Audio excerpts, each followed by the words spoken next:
Oh, wait, hang on. I knew I was forgetting something. Give me a second.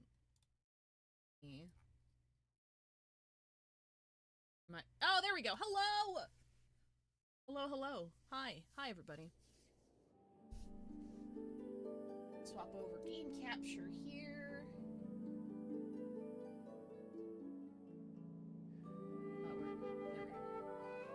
There we go.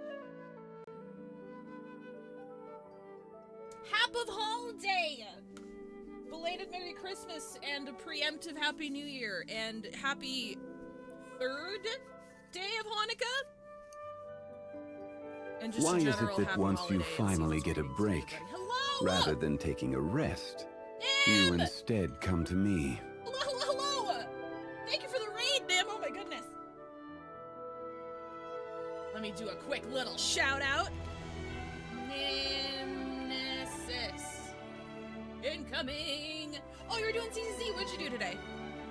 I'm just getting some dailies done before we hop into Reverse Nights 99 and some Doomed Lesbians. I don't know what happens, I just know it's very gay. Hi! Welcome Raiders, hello, my name is, for those who don't know me, my name is Fivetail. I play gacha games, so you don't have to. This is a side channel where I go live every Saturday and do, gacha games using chat as my, what is it called in ADHD when you have somebody else in the room to do, so it helps you focus to do things that you need to do? Body doubling? Something like that? Well, you guys are that for me when it comes to gacha events, because I always procrastinate them until last minute. That's concrete, baby! My PC didn't fucking crash, so we're gaming. Hell yeah! Thank you very much for the follow, AK Monkey. And Nim, who are you pulling for in ZZZ next? I'm saving for Evelyn, because her eyes are gorgeous, and her eyes are definitely the only part of her I'm attracted to. Absolutely. 100%. Just the eyes, obviously, clearly. But, yeah, I play, shit, what the hell do I play? I play Genshin, I play the big 3 Hoyoverse games, I'm newer to ZZZ, I play Verse Nights 99, I play Blue Archive, I'm getting into Arknights again, but I'm trying to moderate myself, because the last time I quit it's because I got super overwhelmed, I'm like, there's too much shit to do, I can't keep up, so now I'm just trying to play Arknights on a very, very casual basis because of the Sanrio collab. We love yes, I want to play more Arknights. The last thing I did was Evenholz's event, during its first run, and then I lost my voice for 2 days. So I want to play Arknights, but I can't read it aloud, and I always read, like, unvoiced stuff aloud. So I was like, I was giving out feelers, like, if I were to restart the Arknight story, because I don't fucking remember what happened, but, like, didn't read it aloud, would anybody even be interested in watching? Because I'm like, you're just kind of staring at a screen at that point with some of my stupid-ass commentary. I don't know if that'd be entertaining for anybody, but something that I'd want to do, because I really do like the Arknights lore, as bloated as it can get. And I do want to share that with people, but I'm also like, I can't sit here and voice everything. I just can't. Not if I want to voice. I need to get back into Guardian Tales, hell yeah. I'm saving for the idols. Evelyn is hot, but I don't think I need her for my teams. Valid. The biggest reason why, like, well, one of the reasons I want Evelyn, aside from the fact that she's very, very pretty, is the fact that I pulled lighter, I want to say, well, no, it was impulsive. I thought it through, but it was very last minute, because, typically, whenever possible, I don't play story events and stuff until after the character is off banner, just in case I fall for them. That's what happened with lighter. I have no fucking teams for the guy, right? Like, I put him in with Bernice and Jane, but, like, Lucy would be better suited there, and I could use him as a stunner on another team. But I also just I don't have Soldier 11, I don't have anybody I don't have, Ellen, I don't have anybody to really pair him with, right? Then Evelyn comes along and is like, hey, knock knock, I'm an on-field DPS, and I'm like, oh! Okay. Evelyn, hi! And also she took Astra's eyes for some reason. I was really excited for Astra. And if you look at all of Astra's in-game stuff, her eyes are like this really gorgeous like purple gradient. And then her reveal came, and it's just a different shade of red. And also her dress isn't as nice as any of the stuff in her promo stuff. And I'm like, well, like if you're excited for it, like awesome. But I just kind of like my interest dropped. But then Evelyn, on the other hand, hello, sleeper hit. What are we doing? We're killing shit. We're killing shit. I don't want to put effort into killing shit. So I think we're just gonna cheat. We're just Thank gonna you cheat. for permitting, no, inviting me to join you. Thank you, trainer. Appreciate it. She's thinking. I need to do like one thing I need Let's to do hope you is, put up a good fight. Settle down! like a fresh install of stuff because I have things downloaded Be on drives that are sanctified. not supposed to be used on drives. But I need to reorganize my shit. And I was very kindly All right, you asked for it. a new storage thing for my computer and install it as well. That's what I'm hoping to do today. Today should be like a relatively short stream. Typically I go for like 5 hours and a bit, but after dailies and stuff, we're only doing the second half of the Reverse 1999 event, story event, so that should only take a couple of hours. And then I get to prep for things for the new year. Dude, that llama was pushing me around. You let's good? finish this fast. Okie dokie. Where are we headed?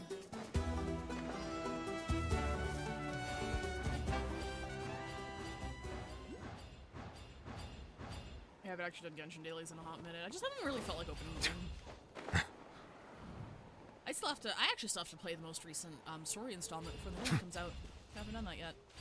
Maybe next week? Will we do that next week? I don't have plans for next week, so possibly. Don't look at me. You don't see me. You don't see me. Don't worry about it.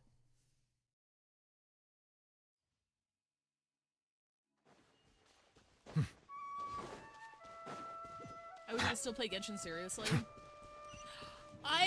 The way that I'm conceiving it is that I'm kind of in maintenance mode.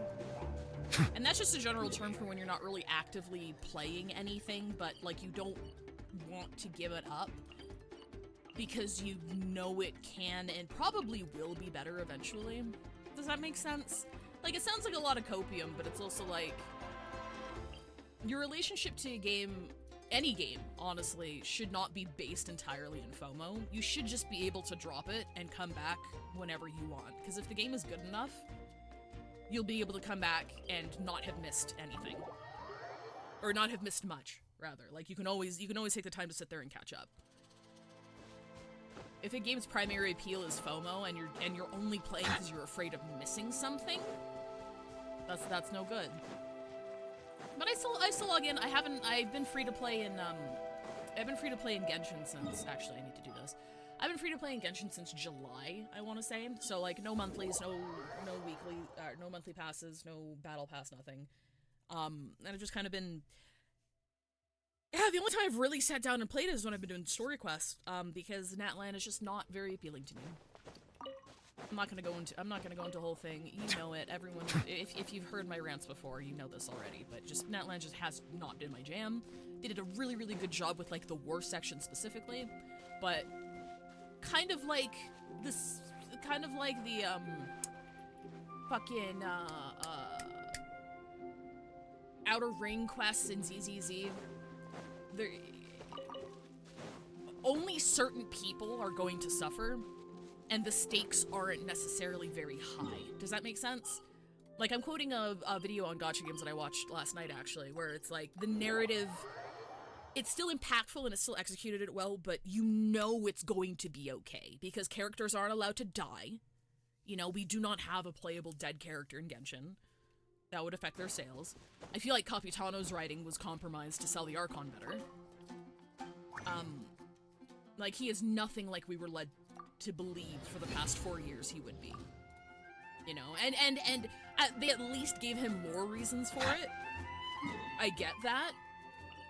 But, you know, when you're expecting a certain type of character and they're not even allowed to be a semblance of what that character was before they get their ass kicked, it's just kind of like, okay, well, now I feel stupid for being excited. It's just kind of been just a series of disappointments, honestly. Not egregious enough for me to quit, because I still like the game. I love the exploration, I love the music. I love how much love they put into the lore and shit. But yeah, this series of characters, and it's just not doing it for me. After Natlan, I'm hoping the Abyss stuff makes me love it. Me too. I've said this before, and it's kind of pessimistic, but I'm really excited for Natlan to be over, so we can go back to other regions and hopefully have better stories and characters there. Like, I'm excited to not be in Natlan anymore. And according to CN Revenue, that seems to be the public sentiment, because it's not looking good. And people have theorized that's the reason they're doing the double new release with Mavica and Sitlali, which they have never done before, because yeah, and then they got the social media campaign. It's kind of like, I'm not feeling it. I'm not feeling it. So yeah, I completely understand either like burnout / boredom with Genshin right now. I'm kind of the same mind. So I'm just here maintaining this little kingdom I've built with my old characters and everything, but I don't feel any pressure to hop back on in any serious capacity. I got other games to play. I got other shit to do. I've got more fun to have elsewhere. Hi, Sophie! Can you believe that people call this game a Breath of the Wild copy? I can understand why. I think it was very harsh, and it was overblown for sure. But you have to remember that the gacha game space was not mainstream before Genshin, and they are on record, and visually you can see that a lot of it is inspired by Breath of the Wild. So like everyone's first knee-jerk reaction is like, oh, okay, it's a Breath of the Wild ripoff, and they just wrote it off completely. And I can understand that, and I'm glad that they pulled through and were able to prove that they were much, much, much more than that. A lot of their shit, like graphics, mechanics, it's all very Breath of the Wild inspired, especially when it just got started, but they did very much tell their own story, and they're building their own world with it. And now it's funny because they're like the golden standard of gacha games now, because they've entered the public consciousness, and now everyone and their mom has a Genshin-like now. Everyone's like, oh yeah, this is just Genshin, but, you know, we changed the homework a little bit so no one would notice, and it's just kind of like, suffering from success, I suppose. Those steaks only took half an edible. Meanwhile, Tingyan and HSR, Misha, Gallagher, yeah, like, HSR has its own set of problems. I'm definitely, as someone who now plays all 3 games, I'm definitely not gonna be the person who's like, well, if only they do what HSR did, or like, you know, ZZZ does this so much better. Like, we're not gonna shit where we eat. I don't eat here, I'm not sponsored, but you know, like, I still have a very big fondness for Genshin, but I do have that latent bitterness that they took all of the mistakes that they made in Genshin, or no, I shouldn't say that, because it's not Genshin, well, long story short, the dev teams for ZZZ and for HSR, they learned a lot from the previous games, and they just have not shown, the current Genshin devs have not shown that much care or attention to their big flagship game. And that's what upsets me, because there are things that those games do better, and the fact, and I think it's disingenuous to sit here and pretend they're completely separate because they're all the same goddamn company. You know what I mean? That's what I was doing. I hate the infighting. If you've heard me talk about it before, I hate the infighting. I hate the comparisons. Ad Astra. It's very, very Thank you clear for that Genshin is taken for granted by the devs, and because they know they're going to be swimming in money either way, they have no reason to improve anything. They're just kind of coasting right now, and this is kind of why I'm sort of thankful that Natlan is, I don't want to say crash and burning, it's not bombing by any definition of the word, but it's not doing as well as other nations, so I'm hoping that kind of kicks them into realizing, shit, we need to stop doing whatever the fuck we're doing, and, you know, maybe do a gamer lean in our chair real quick and actually pay attention to what people want. Yeah, I haven't done this. I'm probably gonna run out of that. I can do that tomorrow. I just no motivation at all to do anything. I have my C6 Zhongli. We're done here. And I'm just hoping that Spark comes back.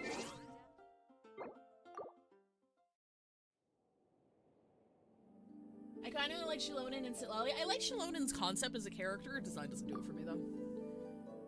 During Mondstadt, it was way more Breath of the Wild feeling. Yes, absolutely. Like, when it launched and shit, it was very, very much Breath of the Wild leaning.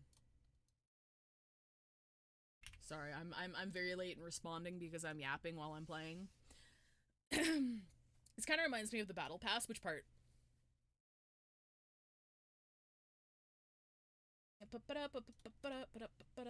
We're gonna swap over to Star Rail. Here we go.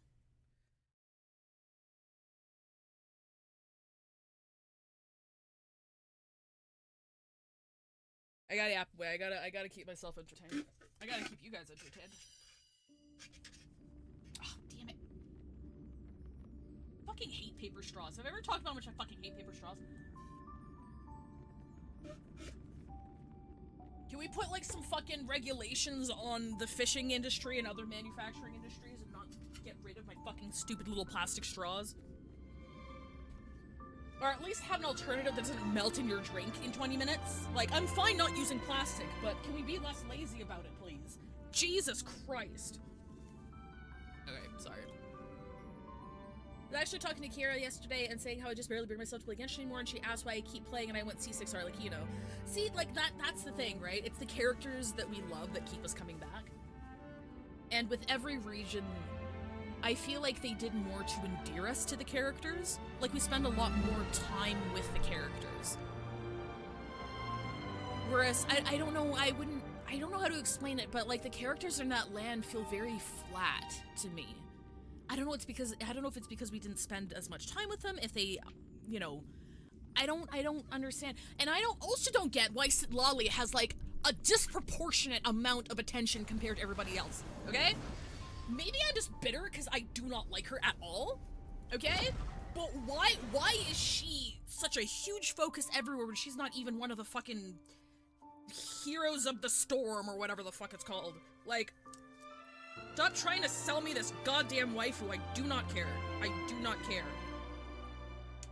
We haven't even spent any time with Kanish. Like, come on. Give me somebody. Anyway, I'm better.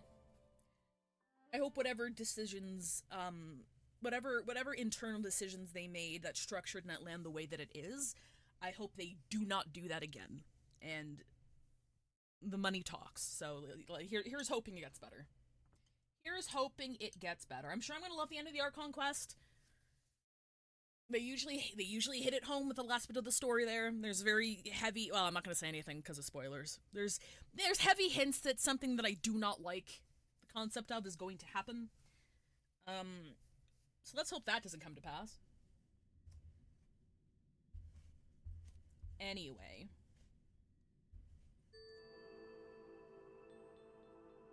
I'm so glad I'm not a content creator for Hoyo. It means I can sit here and bitch about it as much as I want and not feel guilty. I don't have to sugarcoat anything. Not saying that they'd force me to sugarcoat anything, but like I wouldn't be able to not sugarcoat things. You know, I wouldn't be able to not sugarcoat things if I was being paid. I just know I wouldn't. I'm just kind of like, well, I don't provide anything of value to the community, so that's a self-dig. It's a joke. Don't worry about it. My computer struggled a little bit. It always struggles just a little bit on the. There we go. Everyone's almost dead. Don't worry about it.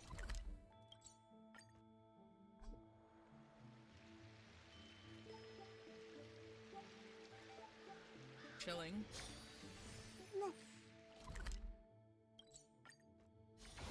Oh, I guess I haven't. So guys, I won a 50-50 I really wasn't supposed to. Like, I knew I was gonna toss my 50-50 at her. That was always the plan. That was always the plan, right?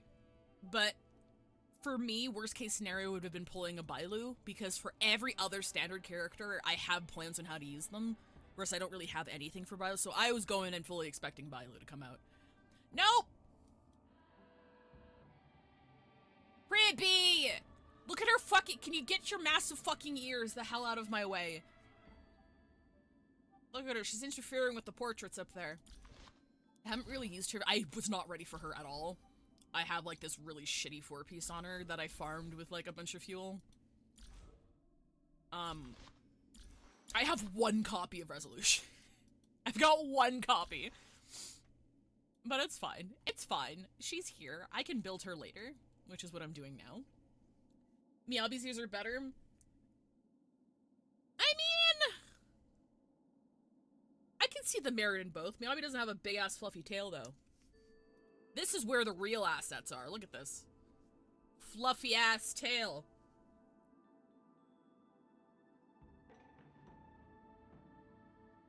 Alright.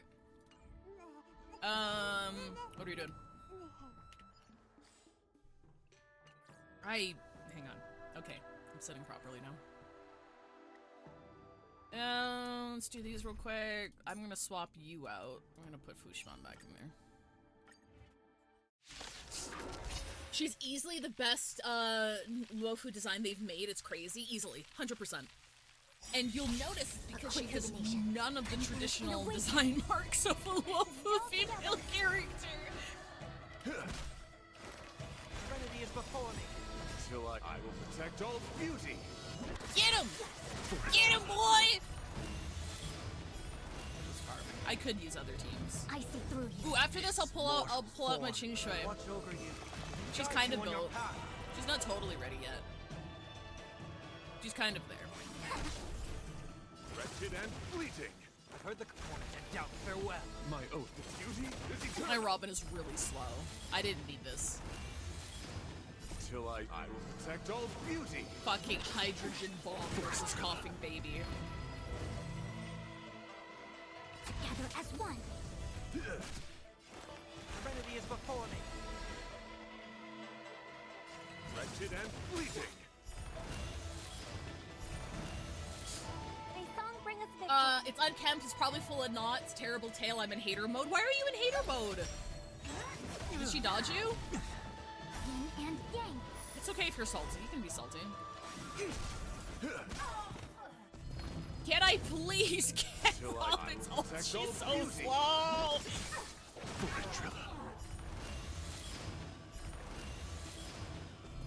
A quick divination. So slow, dude! Beauty is Robin's eternal. just sitting there Overcome drinking the tea thorn. like, why am I here? Doubt farewell. Actually. Watch over you and guide you on your path. Like, what is her Wretched speed and at? fleeting. Oh, thank God she can move.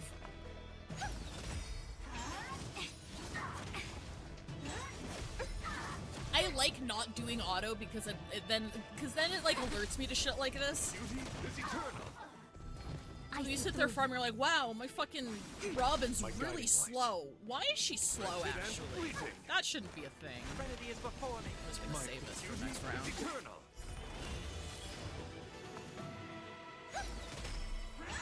It's a blue cunt. Hugh is storing the balls. I'm in hater mode because she's not the best fox. together Wait, as is that one. it?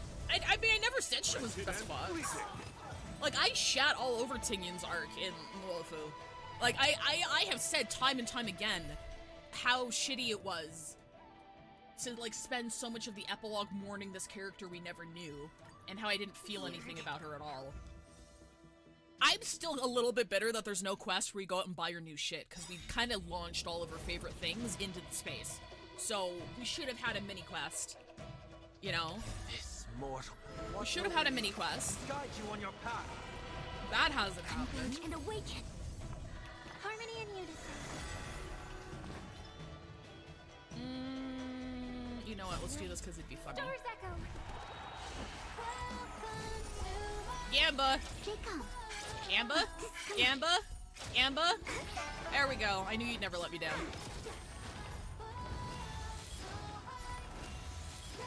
Heard the call. Moment and doubt farewell. Luck of the draw. I don't know who gets her perfect timing. I need to watch my guys. Victory. We go. Quick divination. Together Refresh as here. one. My turn. Do this. We're gonna Serenity do is this. before me. Choose my strike. Gamba? Gamba? Gamba? Yeah, let's go! I did first half, floor 11 of MOC with Ching Shui first half with the fucking, quantum bonus. That's not to say she's strong. My account's really weak. I've got a bunch of meta supports and no fucking DPS. I'm just very proud of her. Maybe? Damn it! That's fine. I'll overcome the thorns. We can go again. Doubt farewell. My turn. Easy. Never punish. A quick divination. Luck of the draw. Please. You skill a bunch in ult. Victory! I have no reason to hate, I just don't like her. That's fair. I really liked her after the new story quest. I think Renegade did a very good job. Kill! This is overkill. Watch over you. This is overkill. We Guide didn't need you on your this. path. What did I do this for? Serenity is before me. Wait for the tiles. You can do it in 3. My turn. Never punished! We heard you like gambling, so we put gambling in your gambling, so you could gamble while you gamble. That's what playing Change Twice like. Where are you? Anyway. Oh, right! It's not that I don't have mats! It's that I don't have money! Hang on, I'm gonna toggle myself. Look at this. Look at this shit! I fucking broke! I broke, bro! Pain! This is the first time in HSR where I've been tapped out of money. This is the first time I've been this broke. Like, I've been low before, but I've been low and then, like, haven't had anything to build, so it's no big deal. Oh, wait, how many hours do we still have on this? Oh, we still have oh yeah, because I did it last night, that's right. That's fine, we'll come back. I'm so broke. I'm broke here, too. Look at this, we got 3 pulls. We got 3 pulls. 50-50 on both banners. Poverty. Negative money. That is me. Alright. We're done here. Nope. There we go. No! I just launched HSR again! Pain! I click too fast. I need to, like, calm the fuck down. No wonder my mouse is worn out. I got a new mouse for Christmas, by the way. And I'm very, very happy, and I'm thankful for it. But if you haven't heard me talk about it before, I have this thing where I can't open new things unless my room is clean. That's why my hard drive isn't installed yet. Like, I can't open shit. I can't open an Amazon package. I can't do shit unless my room is clean. And my room's, like, relatively clean. It's not, like, filthy or anything. But I'd want to wipe down my desk. I'd want to make sure everything's in order. It's ready to receive new products. I got a Razer Basilisk. I heard it was a very good mouse. I don't do Razer keyboards anymore. I don't know what I'm reading the box right now. It says it has a Hyper Scroll tilt wheel. I don't know what a 4-way scroll wheel is, and at this point, I'm too afraid to ask.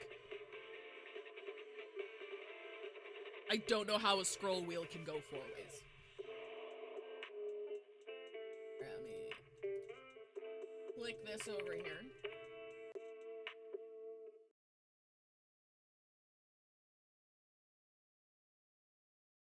$13 customizable controls. I think we got an extra button on the side there. Happy about that. It's gonna be so dope. Also, it's RGB, which is what I've been desperately missing from my life.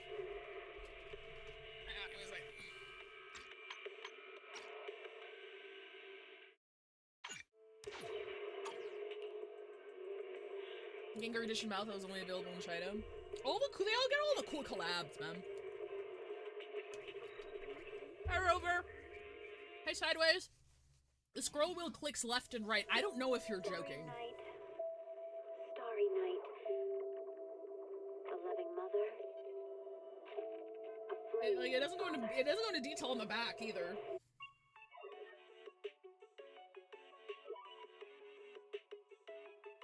Also, it's wired because I don't like wireless shit if I can help it. I don't need spicy battery in all of my things, and I'm definitely gonna forget to charge constantly. Just give me a fucking wire, please. So yeah, this one's got a wire.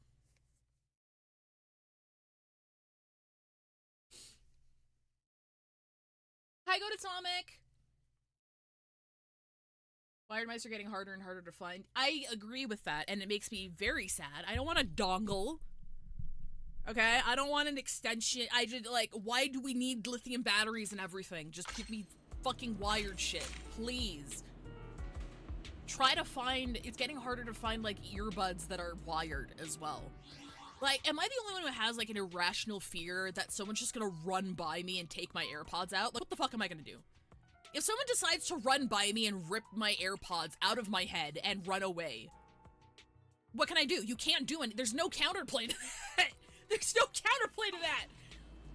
Or if it, like, falls off your ear at an inopportune time and, like, tumbles down a gutter. Like, what do you do? I'm just, like, call me paranoid, but I'm like, I'm sorry, I'll take my wires any day. Any day. You know what? Let's go get some coffee first. Where am I? Oh, did I go around? Oh, I went around exactly the wrong way. To wired earbuds, you have to go and buy Chinese in-ear monitors. They've been advancing the tech like crazy. They are more expensive, though. Oh, good to know, though. Fuck with wireless buds when I'm in public, but at home it's headphones 100%. I'm not, if you push either side of it, it'll go click. Oh, okay, so it can... Interesting. My finger does rest sort of heavily, though, so I hope that doesn't... Like, if you've, like, watched me at any point, you notice parts where I click things by accident, and that's because my finger rests too hard or whatever, so I hope it doesn't fuck with Grow Wheel. Thought I was hearing double. I'm literally getting W engine components right now. Hi, Titan. Welcome. Yeah, we're just running Dalos real quick before I hop into first night to 99. Open! Boom! I'm not gonna use any of my, Actually, I probably didn't even need to pull out my controller for this. I'm just doing the main daily stuff and I'll spend my stamina later. Maybe. Let's see. I do like to, though, because I got broken in ZZZ real fucking fast. I'm broke now! I've been using all of the double bonuses for, fucking, Denny's and leveling up materials. Yo, wake up! Wake up! Oh, look, Astra's on that poster.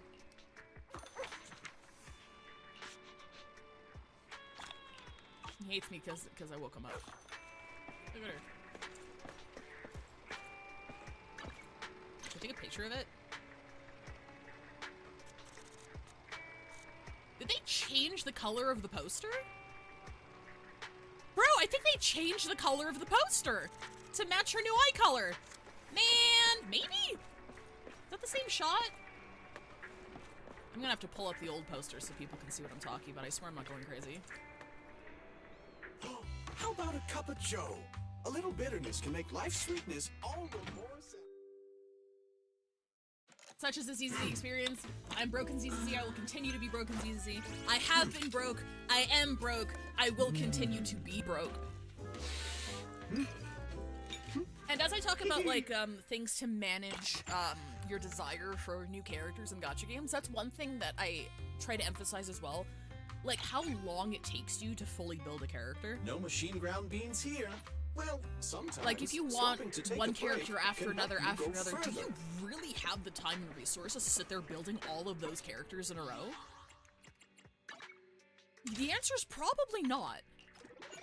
So, like, there's no real harm in waiting for the rerun in a lot of these. Easier said than done, of course, but something to help weigh the benefits of different units. I did not pull Miyabi. I'm a heathen. I'm sure I'm gonna regret it. But I want Evelyn, and also the VTubers, so I'm already probably not gonna be able to get them without swiping.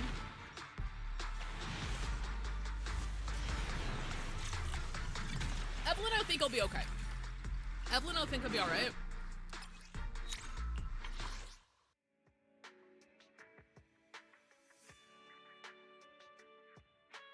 Am I stupid? No, we're almost- okay, no, we're not in soft pity yet. We're what, 3 pulls away? 3 pulls away from soft pity? Yeah, we got time. I'm not in any rush. Oh, also we get, monthly rollover pretty soon here. Ooh, I wonder who it's gonna be. I hope it's Grace.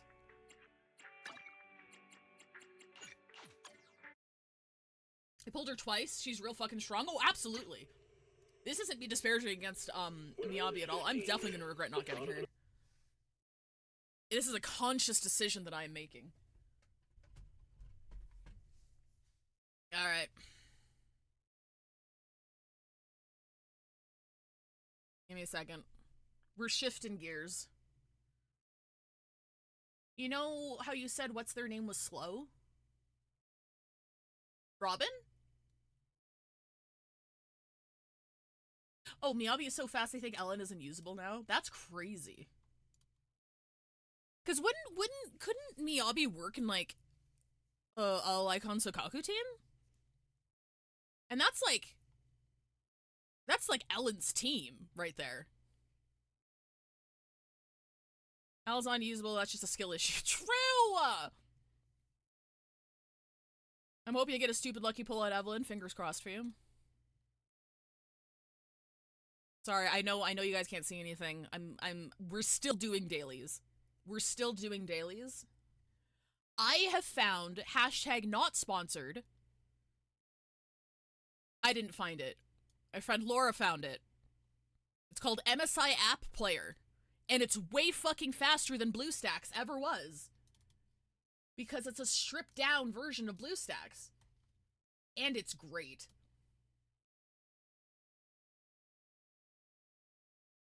Can you see shit?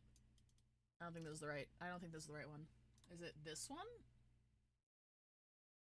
Maybe? No? Oh, yes it is. Perfect. Is it HD player that I need to? No, it's HD player I need to swap to. Hang on. I think I might have it muted because I was farming.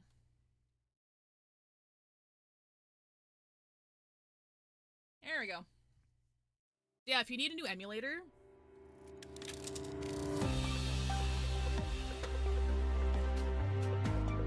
All out, actually. That's concrete, baby! Thank you, Blast Flight, for the follow. Appreciate it. Arknights.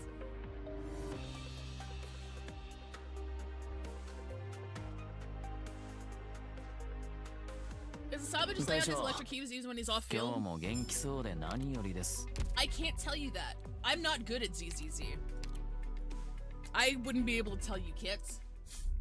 I'm still watching YouTube videos. Doctor, is that you? Hang on. Oh, I'm You're still in blurry, ZZZ. Hang but on. you've got distinct footsteps. I can gotta tell them switch to apart. Arknights for like the next 2 minutes. There we go. There we go. Oh, the grind. Okay, get you one of those, get you one of those, get you one of those here. Yeah.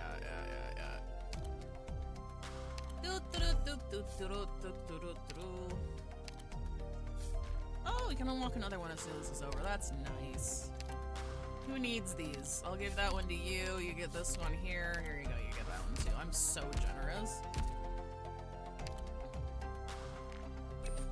Okay.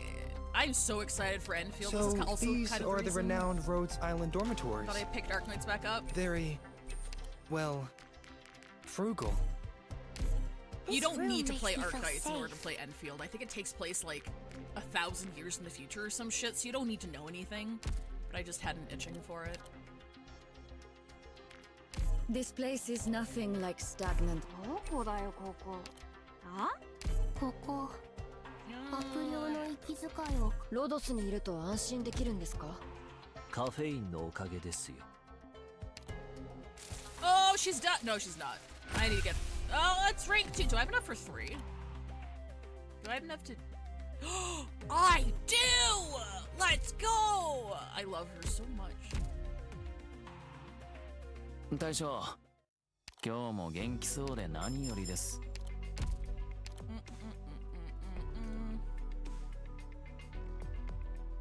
What is this skin? What is this? What did they do to Insider? He's having the time of his life right now.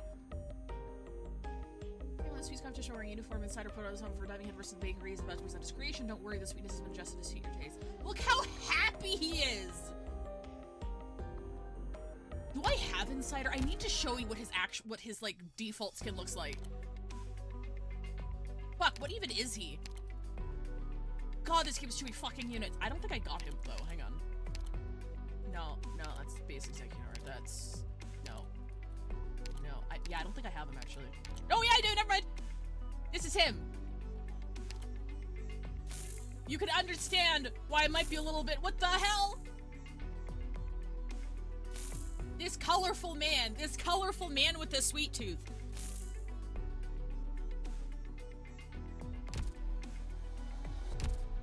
He's funny though. It's him off shift. That's right. Okay, yeah, that's true. Me on LinkedIn versus me on Instagram vibes for real. I have not been keeping on top of those. My name is Anakiel. I'm a sniper from Laterano. Although I'm not yet certified. 私は勝った。ただの傭兵だ。オリパシーを患ったので、ここで働く代わりに。I'm Vanilla, trainee operator from Blacksteel. Looking forward to learning from you, Doctor. This man is wearing more pink than Barbie. True. My esteemed customer. Happiness is at arm's reach when you're by my side. Midnight. Pet peeve. At your service. Midnight existed way before Astarion did. And now all the shit you see about Midnight is like related to Astarion in some way. I'm like, no! Leave the posh vampire alone! Alright, let's see. Oh. It's fine, whatever. Just give me the fucking currency. Ooh, wait a minute! Ooh, I get to show you my calculator. Hang on.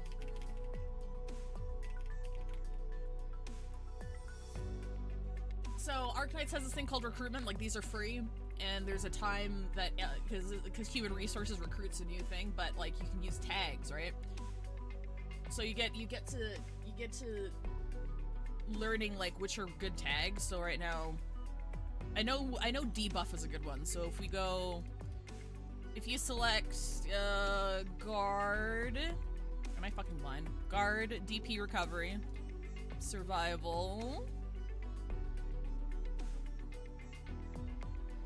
Guys, I think I'm blind. There we go. Slow and debuff, it'll show you the rarities of the characters that are in the pool for recruitment. So if you do guard and slow, then Frostleaf, who's a higher rarity, is guaranteed. So we're gonna do guard and slow then. For 9 hours. Let them cook.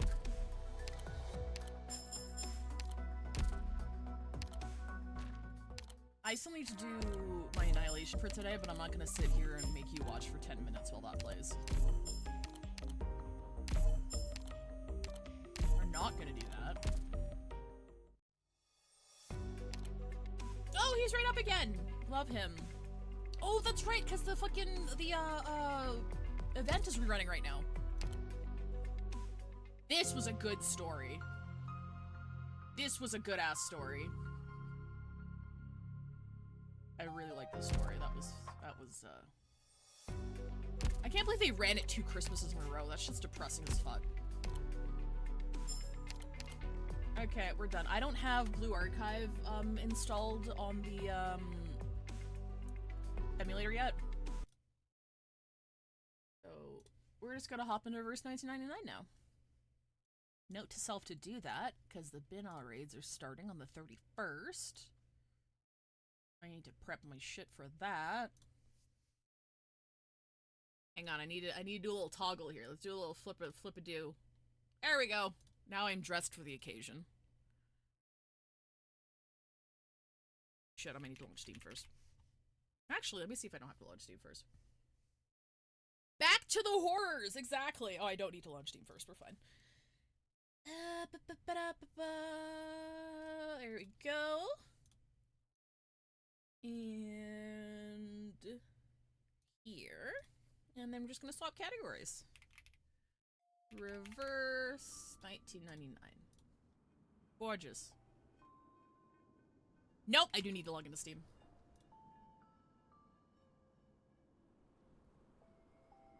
I used to be able to launch Steam. Maybe I just didn't. Maybe I made the shortcut improperly. That might be what it is. Sorry, give me a second.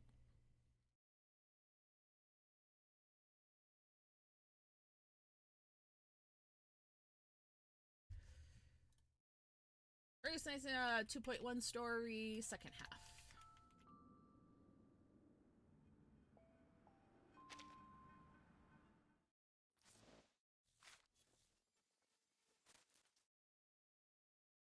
I'm not. Wait, why is it so low? Hang on.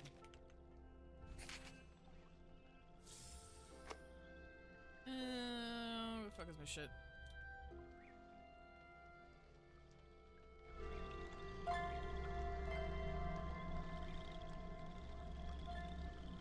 My level's looking like. I'm gonna bump that up just a little bit.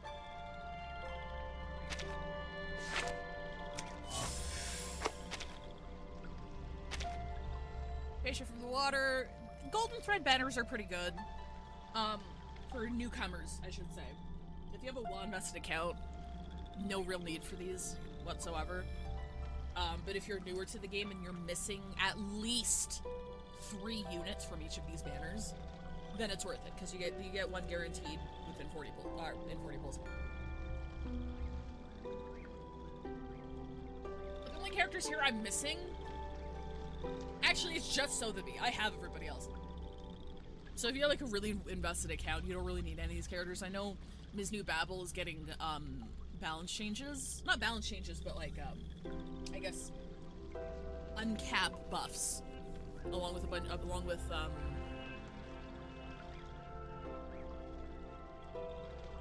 still don't know how to pronounce his name right. Every time I pick a way to pronounce his name, it's the wrong one. Along with this fucking guy. That fucking guy's getting one. I think Druvis is getting buffs as well. Centurion isn't yet, but her DPS has really. Oh yeah, Jessica is as well. They're shifting her more to a fucking Petrify unit over Poison, which is interesting. Centurion hasn't gotten any yet, but they've only done like 1 round of them so far, I think. So it's gonna be exciting to see. And you get Tooth Fairy. Tooth Fairy is the one unit in this game where I'm like, just get a copy of her. Your life is gonna be so much fucking easier if you get a copy of her. Just one. Everyone else you can like miss if you team build correctly. I would liken Reverse 1999, especially like with endgame stuff, I would liken it more to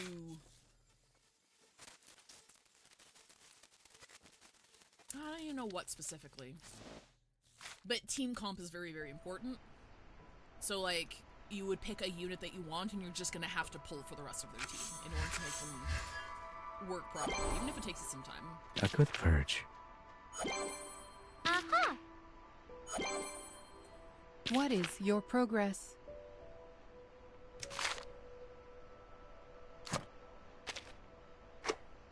Wait a bit. Oh wait, no, I think I've got.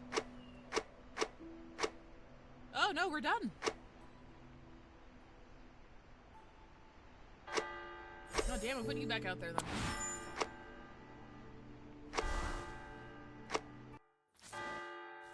But yeah, Tooth Fairy is a very, very strong healer. Just grab a copy of her if you can.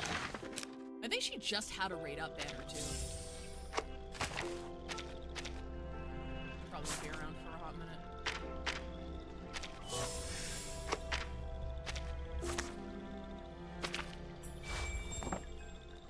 Gift box. Hell yeah.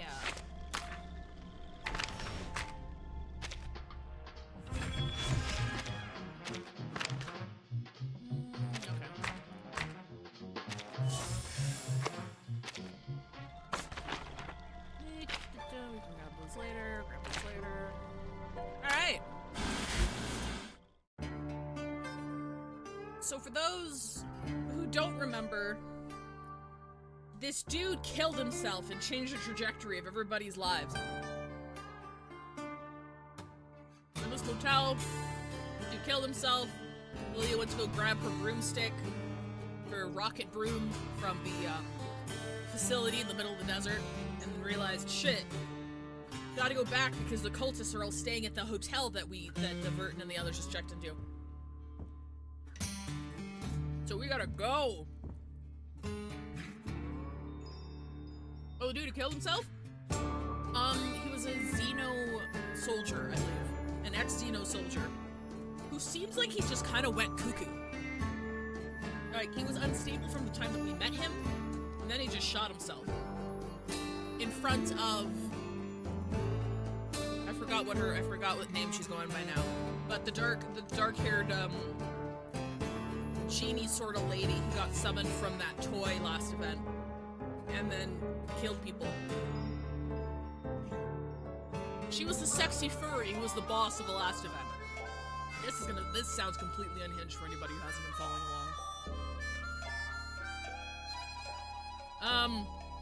Something sus. There's something sus about her because she was like, shit, now I have to clean up the hallway instead of being disturbed by the fact a man killed himself in the motel. So, yeah. So it's a general summary.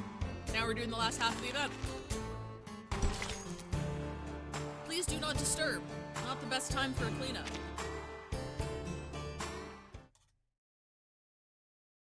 It is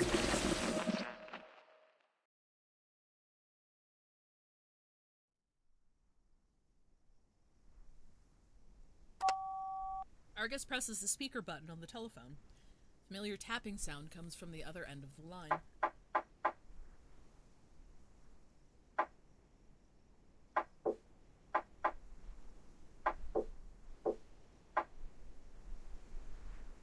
Uh-oh! Help.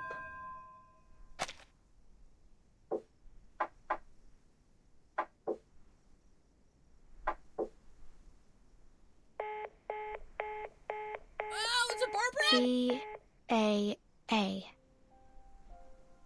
Is that the sound of a sheep?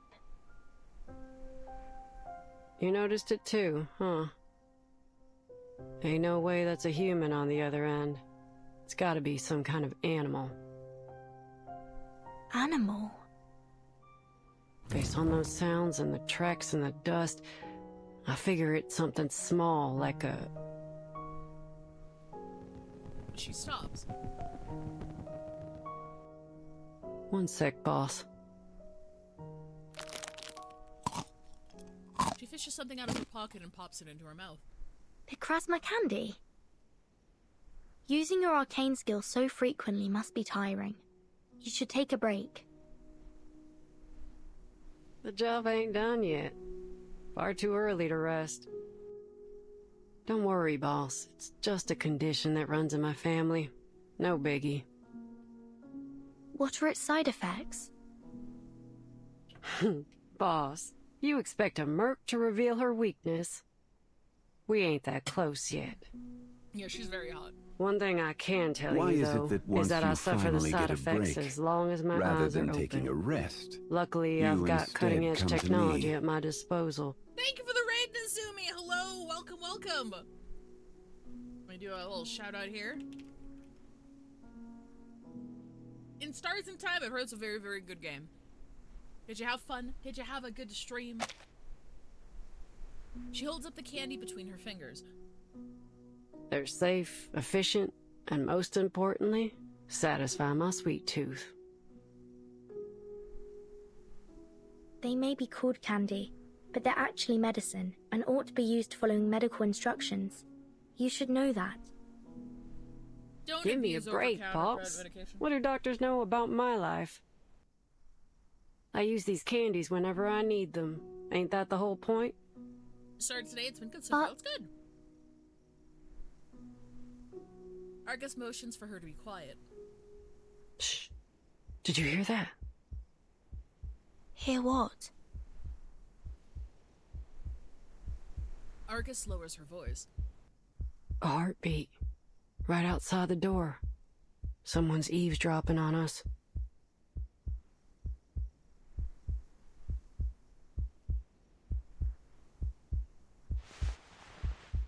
She crouches down. faint clink, she loads her shotgun. And she swiftly turns the door handle. The eavesdropping girl nearly falls forward into the room as the door swings open. Care to explain why you're here, Ms. Kimberly? Kimberly, that's Just how obsessed are you with Mr. Stefan, huh? Even now, after his death? Oh, no, it's not what you think. I was just looking for my toy, and it just so happens. For any HSR players in here, she's voiced by Kat Pratano, who also voiced Misha. Toy? For any Arknights fans, Kat Pratano also voiced Virtuosa. You know, it ain't my style to point a gun at an unarmed person, but sometimes you gotta do what you gotta do. Especially when they're speaking with a forked tongue. Get her! She's 5. creepy. Yes, hi! I told you, I was just looking for something. 4. Are you joking? Why won't you believe me?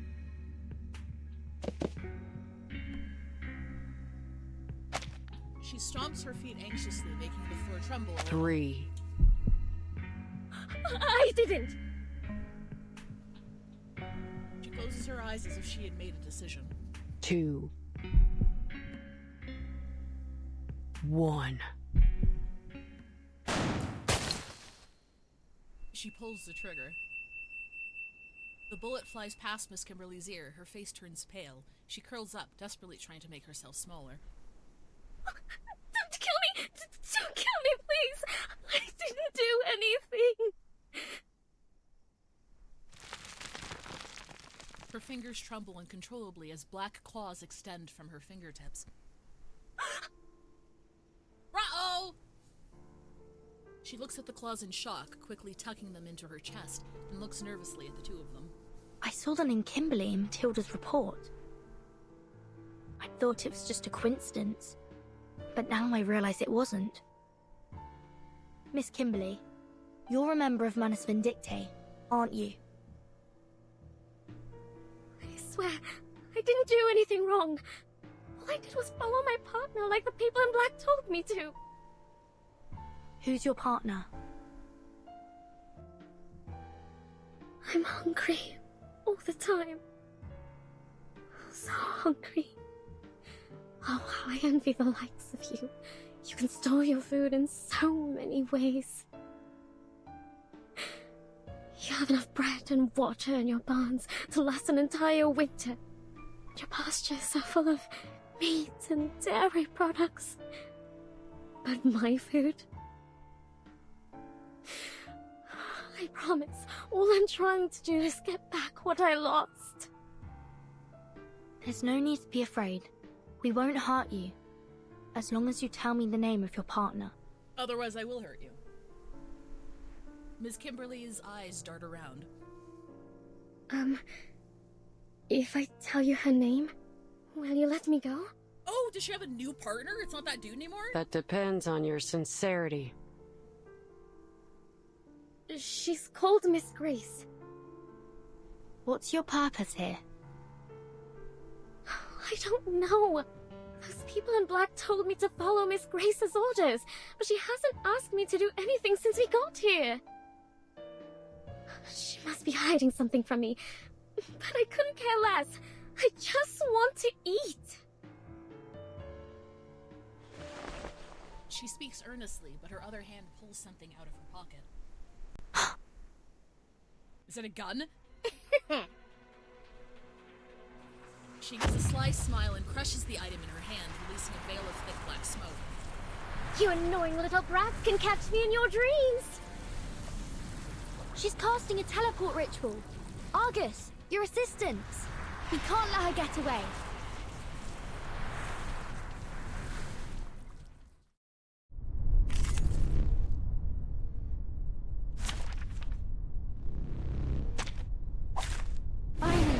Some interesting work. Ready to fight her? If I had a nickel for every time we had to fight her. 2 nickels. Whose heart is beating so loud? Wanna watch the aerial time? Don't be so furious. A little trick. A little trick. Yeah, the pure experience is a good way of putting it. Haven't you eaten? Wanna watch the aerial stunt? Here's something. Don't blink.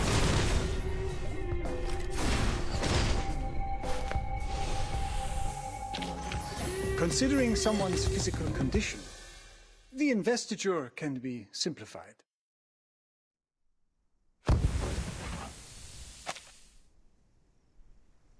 In a final burst of smoke, Miss Kimberly vanishes. God damn it! She disappeared fast. At least now we can draw some conclusions. Manus Vindictae has set their eyes on this motel. Under the name of the Order of Enlightenment, they used this place as a base and conducted some failed ritual experiments before they left. Manus Vindictae. I've heard of them. That infamous group of arcanists. She looks worried. If Kayla falls into their hands...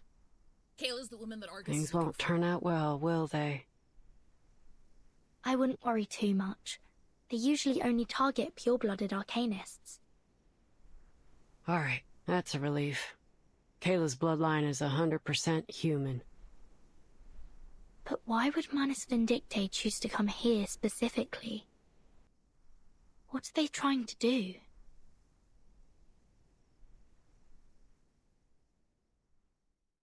We'll find out soon enough. I love fantasy in modern settings. Me too!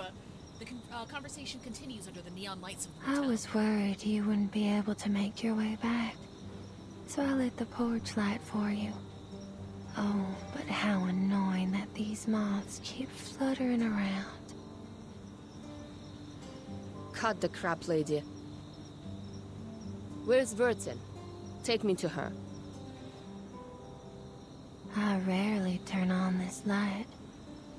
My baby never gets lost, you see. She gives a faint smile. But a young, spirited child such as yourself always needs a light to lead the way. Am I right? She's so spooky. To the weary traveler, this light is a shelter. To a child, it's a mother. And to you, what does this light mean to you? The maid's face flushes red. No matter who they are, people need a light to shine through the darkness, to chase away their fears. Don't you agree? Are you a member of the Order of Enlightenment?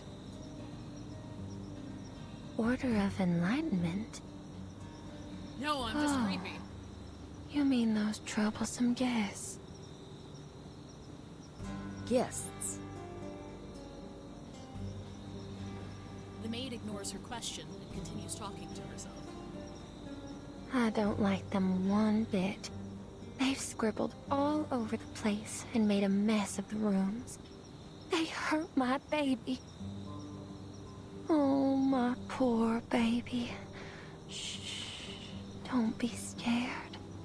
Everything's all right now. She gently comforts the child in her arms, patting the swaddling cloth softly. Are they still here? Oh, of course. They made an offer that I couldn't refuse. After all. How much did they pay you? Oh, you are naive, my sweet child. There are countless things in this world that money can't buy. A traveler can't buy the sudden appearance of a hotel at just the right time. A crying child can't buy the comforting embrace of their mother. And I can't buy that thrilling satisfaction brought by sweet darkness. maid's near-neurotic muttering is getting on Lilia's nerves. Enough of your endless rambling. I can't waste any more time talking to you.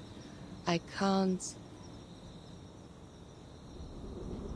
With every blink, Lilia's sight becomes increasingly blurred. She can just about make out the maid's smile.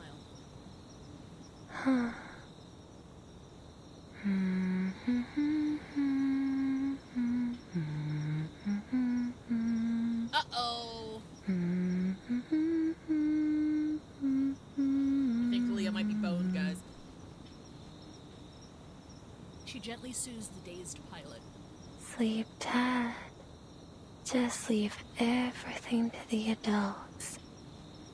Yes. What a good child you are. She flips the sign on the door to do not disturb. Hello? What the fuck? Like, I knew she was sus, but what the fuck is going on? Alright.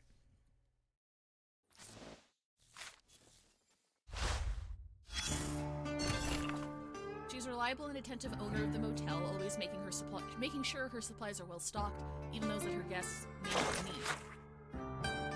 Coffee beans, bed sheets, don't sleep them too fast, secondhand TV, sold Cowboy brand toolkit one set, Thanksgiving decorations, air fresheners, bloodstain trick is too simple, need to have a word with it. Light out South bulbs, 1 dozen. Pretty crumbly but affordable and useful. Fresh cream. Texas Trail candy, body wash, smells too strong. Tea bags, ranch butter, more bed sheets. Hope this batch lasts longer. Secondhand TV set. Sorry, darling, but it's time to say goodbye. Okay, so she bought a secondhand TV and then sold it a year later? Oh no, a few months later. This was in August. What did she do to the TV? Alright. The Girl and the Hound. Eyes forward, Argus, don't look back. Hi, Arc Storm!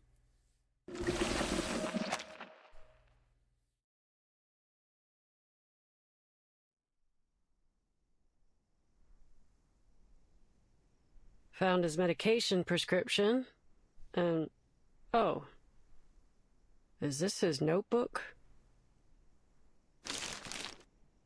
She pulls a crumpled piece of paper from her pocket. Huh. Just as expected, boss. This motel ain't what it seems to be. Ain't no way that letter was written by Stefan. Take a look. The writing in this letter is delicate and slender, while the writing in this notebook is total chicken scratch. Even a blind person could tell they're written by 2 different people. Stefan didn't write the letter, so it's very likely that the person who sent it wasn't Stefan either.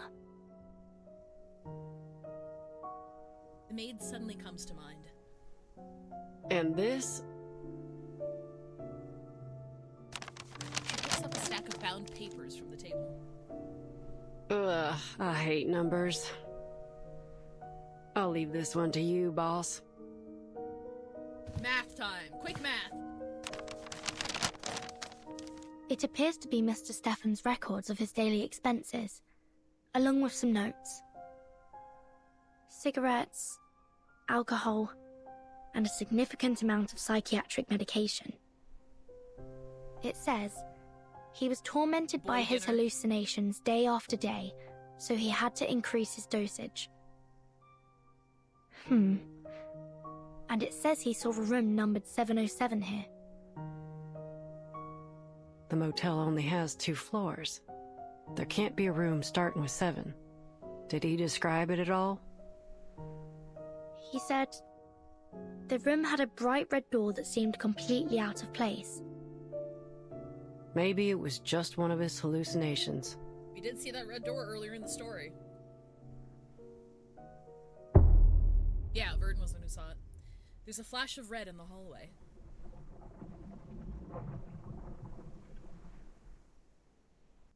No, it's not that.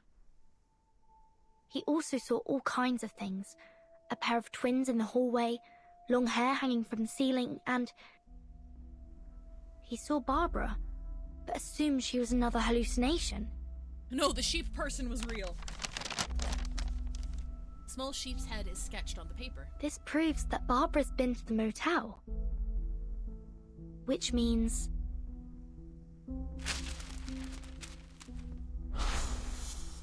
Well, I'm sorry to say that I've never met an arcanist with the head of a sheep. You lied to me. I can help you ask around if you...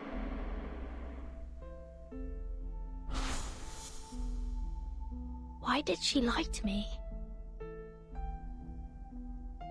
Argus interrupts her thoughts. So, did you find anything useful from the expense record? I need to talk to the maid. Hold your horses. We haven't searched the washroom yet. You should never skip the bathroom. Ain't you seen The Godfather? Michael Corleone grabs his gun from behind a toilet tank. She pushes open the bathroom door as she speaks. The bathroom mirror is surrounded by half-burned candles.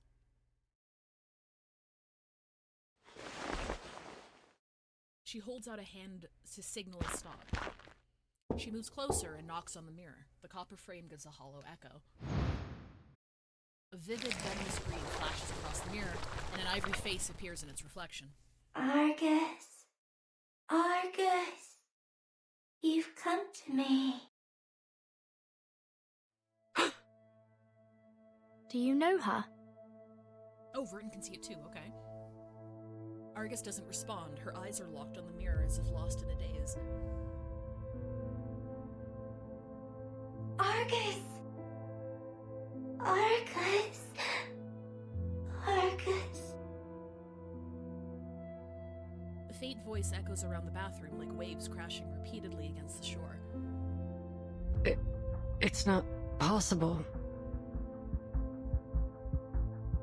Argus's silence gives rise to a bold speculation.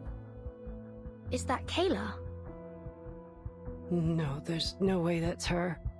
If you knew Kayla like I do, you'd say the same. This distorted reflection in the mirror is probably a result of the excessive arcanum in this motel. A ritual similar to Bloody Mary used to be quite popular among the kids in this town. If you look into a mirror at exactly midnight, the spirit within will morph into the shape of the person you desire most. But if you respond to the spirit's call, it will drain your soul from your body. Well, I always thought those were just myths. So did I. But after all the strange things I've seen, I've become less surprised. These spirits feed on the energy of our souls. That's why you should never trust a word they say. The people who are tricked by them fall into a kind of trance, and some, like Mr. Stefan, go crazy. I wonder what he saw in the mirror. Anyway, I won't repeat his mistake.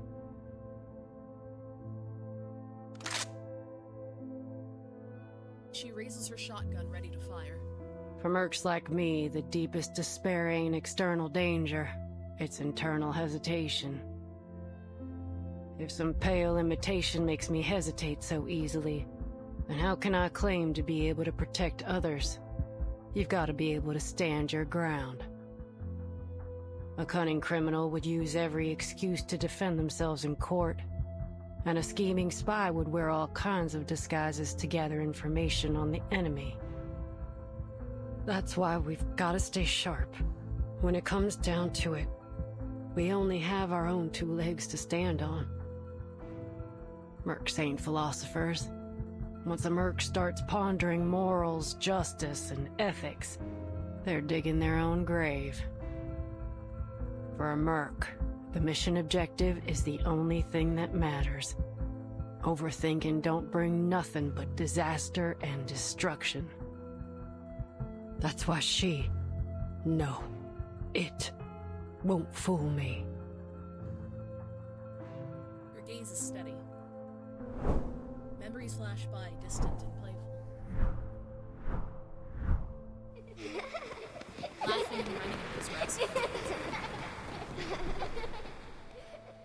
The folks on the ranch adored little Kayla. She was the apple of all their eyes. How dare this ugly imitation?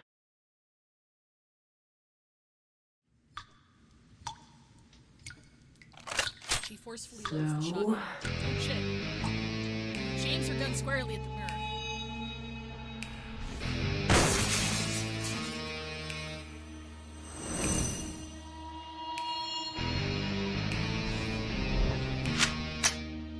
Here's my response.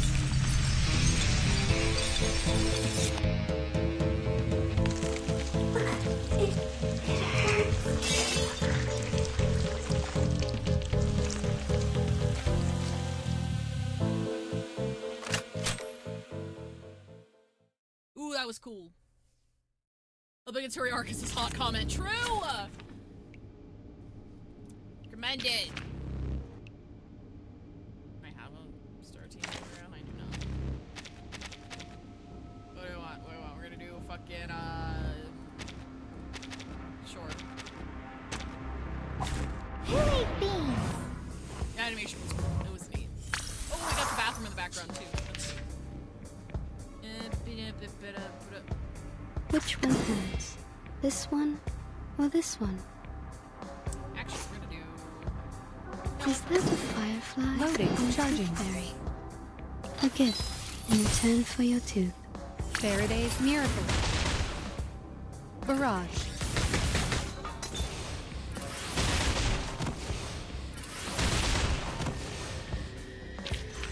I found a tooth. Perhaps it's a gift for the tooth fairies.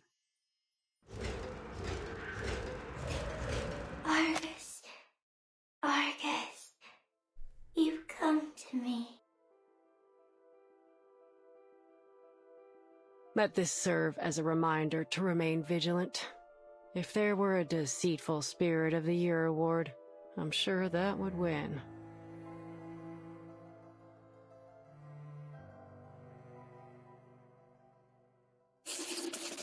Farg has not been kind to me, like 50 pulls and nothing. Oh, I'm sorry to hear that. Also got some login bonuses and stuff. I think there's still a couple events to run through. The churning stomach. Again and again and again.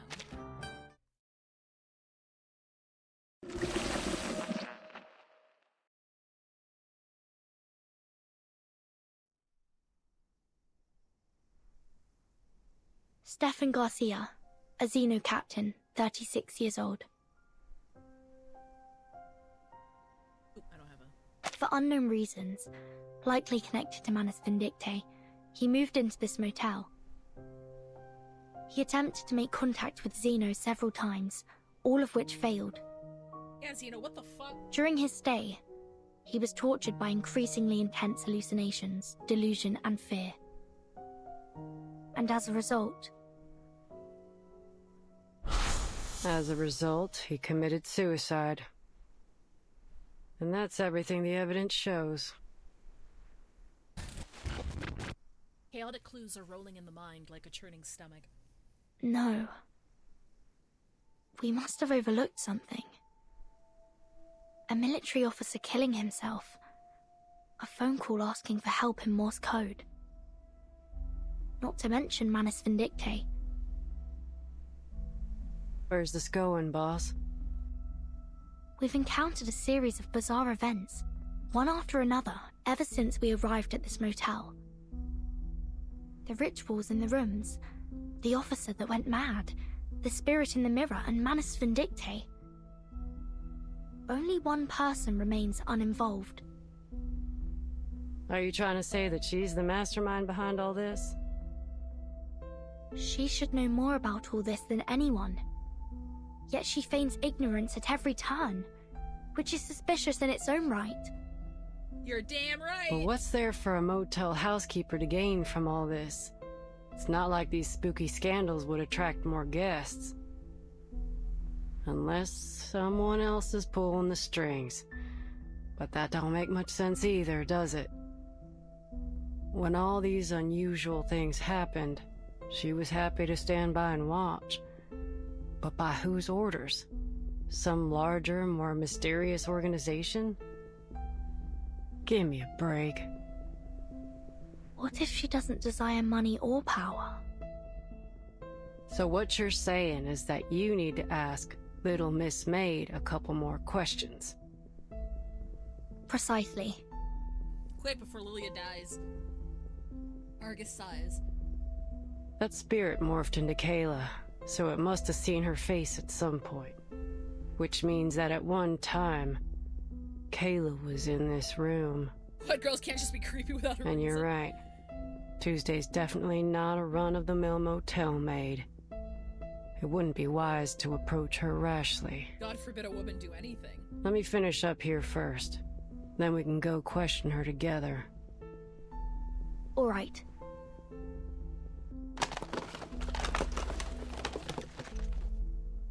After a moment, Argus shakes her head in disappointment.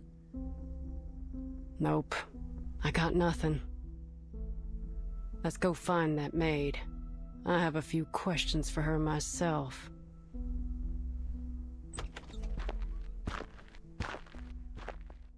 Ooh, the blood's still there. Creepy. She makes her way across the room and opens the door. She freezes. Where'd the body go? The corpse that had been lying in the hallway has vanished, leaving only a pool of blood on the floor. Ain't no signs of dragon neither. Who and how?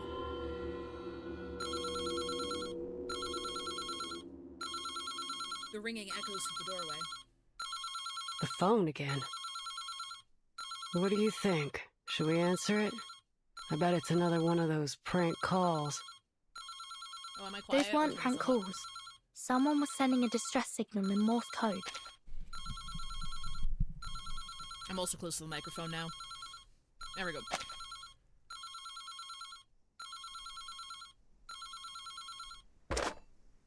She picks up the receiver and presses the speaker button. Could you tell me what year it is now? Oh. A soft voice plays through the speaker. Who's this?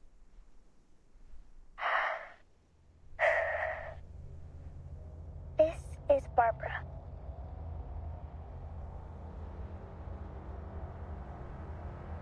Barbara! I wonder if she's asking what year it is because, like, maybe she's in, like, some kind of pocket that's safe from the storm? May they be blessed. Whether child or lamb, they still deserve deliverance. Bars.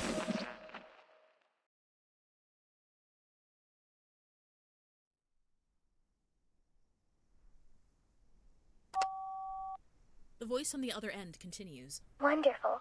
I can talk over the phone now. The wind must still be wandering nearby. Ganondorf? That's good to hear.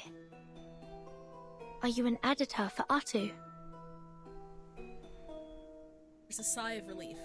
Yes, miss, I am. But before we continue our conversation, could you please tell me what year it is now? 1990. I see. The frail voice steadies. Miss Barbara, can I meet you in person? You want to meet me? Yes. I'm Vertin, the timekeeper of the St. Pavlov Foundation.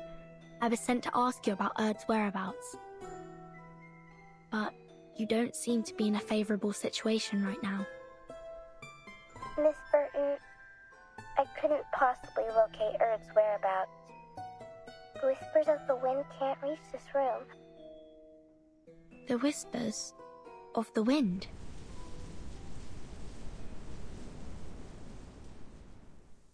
Yes, it's a special form of communication. Right. Well, is there anything I can do to help you rebuild this line of communication? Let me first explain the situation to you. Here are a few things I'm certain of. First, this isn't an ordinary motel. It possesses some kind of supernatural life force. Oh, it's the motel itself. Before checking in, I interviewed some of the residents nearby. They all mentioned eerie rumors centered around the motel these past few months. Yes, we've encountered some bizarre events here, like real-life urban legends. Second, I'm now trapped in a red room. Oh, she's in the red room. This room is in the same motel as yours. What's different is that it blocks all forms of communication.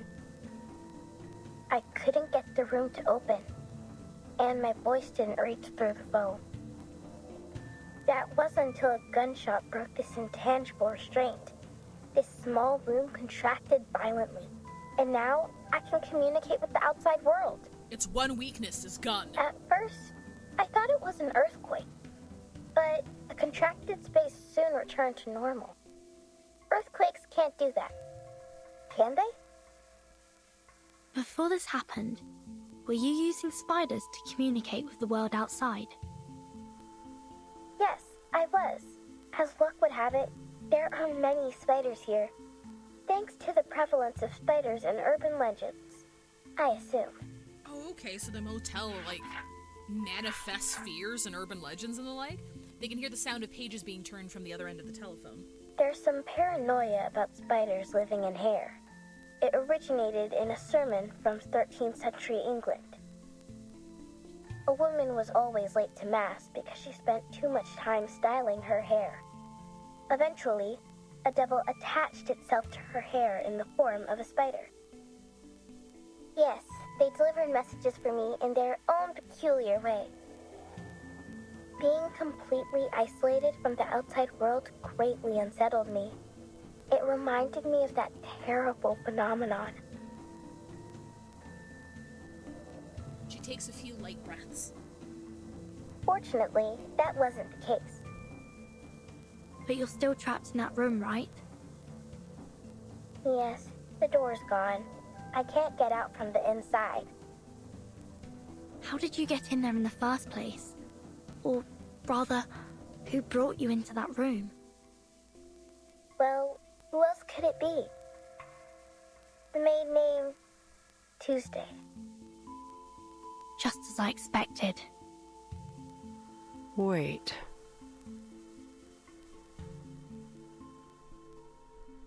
The mercenary cuts in. You're the driver who left me on the road, right? I remember your voice. Yeah, it's me. I actually changed my mind and turned back to get you, but you were gone by the time I arrived. I guess that's when you came to this motel, right? Yes. Tuesday saw me and invited me here. Oh. Did you want to ask me something? Have you seen a girl of about 5'3" here? In a white dress, curly chestnut-colored hair, green eyes, small hands. I may have seen her. Uh-oh. What do you mean? When I first arrived, I saw a girl who matched your description coming down the hallway. She was carrying an empty basket. I presumed that she'd been shopping in the town nearby. If I recall correctly, she didn't check out. Thank you. She slumps her shoulders and the light in her eye dims. She says no more. How can we find this room? It's just in the hallway, number 707. Look for a door covered in red. Oh. Looks like the phone got disconnected. So Barbara's in that room that Stefan saw, number 707. I'm going to find it. What about you? Heading into town for Kayla? After a brief silence, Argus speaks. I did notice a weird spot in the hallway earlier. The maid's footprints were going back and forth like there was an entrance there. But I didn't see no signs of a door. She scratches her head with the barrel of her gun. Don't do that, man! I wouldn't be surprised if you died by your own gun one day. That'd be a memorable way to go. All right, Enough kidding around. She perks up.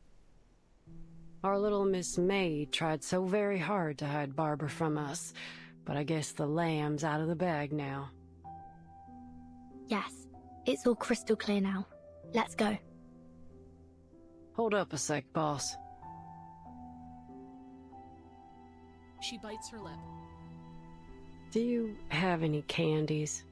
I'm running on fumes here, and I ain't got no way to replenish my stash. Asking for help seems very difficult for her. Pulls a few pieces of candy from her pocket and places them in Argus's palm. Us and Barbara will be out of here soon. And you'll find some candy in Kyla in town.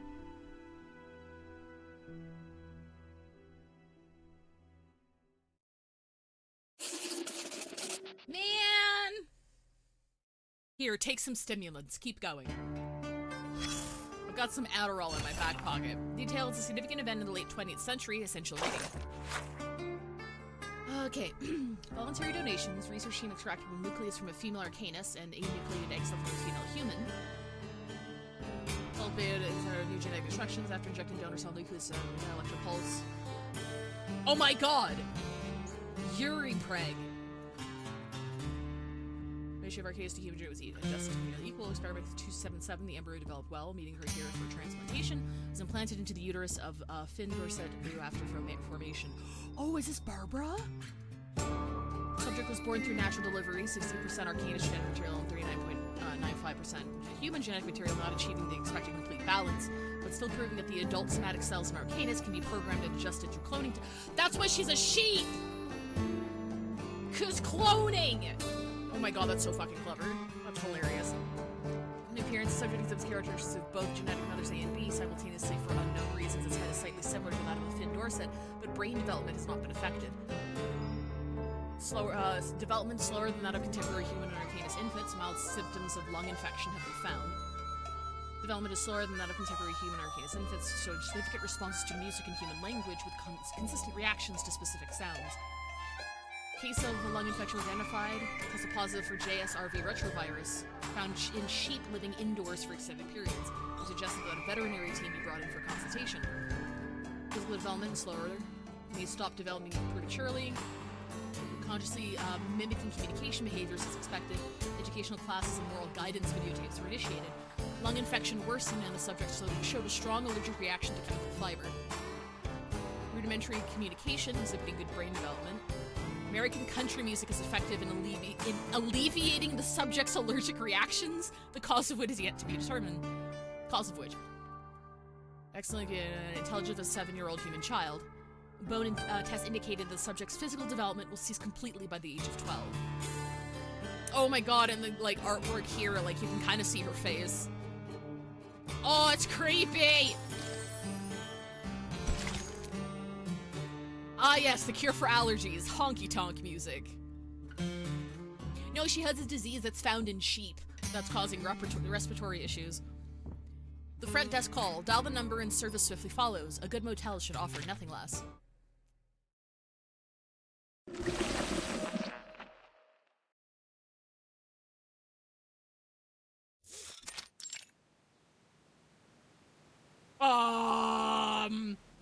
In the center of the red room stands a snow-white crib. The hanging curtains sway slightly like pulsating veins. An Arcanus with the head of a sheep stands there, silently observing the translucent fabric. Footsteps draw closer, but she doesn't turn to face them. Are you not satisfied with my services? No matter what, you shouldn't have cut the phone off. The maid withdraws her hand from the telephone's hook switch with a hint of an apology. Nor should you have isolated me from the outside world. Because you should know better than anyone what that means. What does that mean? Why should I? All I know is that a poor, helpless child like you shouldn't be alone on the roadside. Where's your mother? Didn't she tell you to be careful?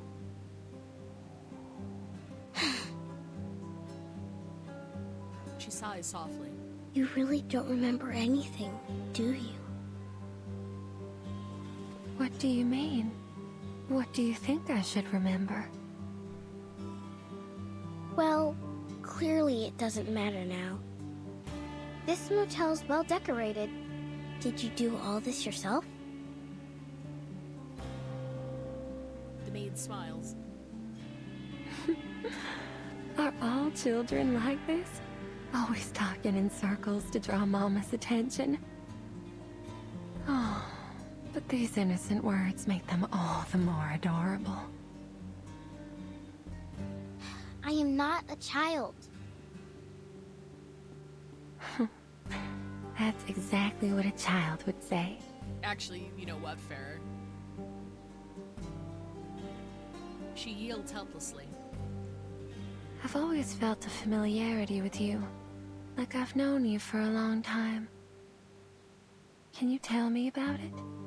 Why were you out here on Route 77 all alone? Maybe I can help you. Have you heard of Utu? Oh, I have. It's a magazine about fashion, trends, and the avant-garde. My brother loved that magazine, but my father found it unacceptable. To think his eldest son would read those softies magazines instead of working on the farm. Fashion, trends, disco. These aren't things a Texan man should pursue, at least according to my father. In the end, my father destroyed all my brother's disco records, along with his plane ticket to Los Angeles. Perhaps that's for the best. He avoided the riots. Huh? Nothing. So, what do you think? She's treating the maid as an interview subject, the woman behind the legend, a chance not to be missed. Interesting. Me? She looks somewhat surprised. Why should I have any opinion? Let me rephrase that. What impact has this had on you? Oh. Tuesday ponders for a moment, then shakes her head. But what happened between them has nothing to do with me, does it? These were the choices they made. She purses her lips, her face flushed. When I first arrived, a local resident told me not to stay at Tuesday's motel. He said his aunt went mad soon after she stayed here.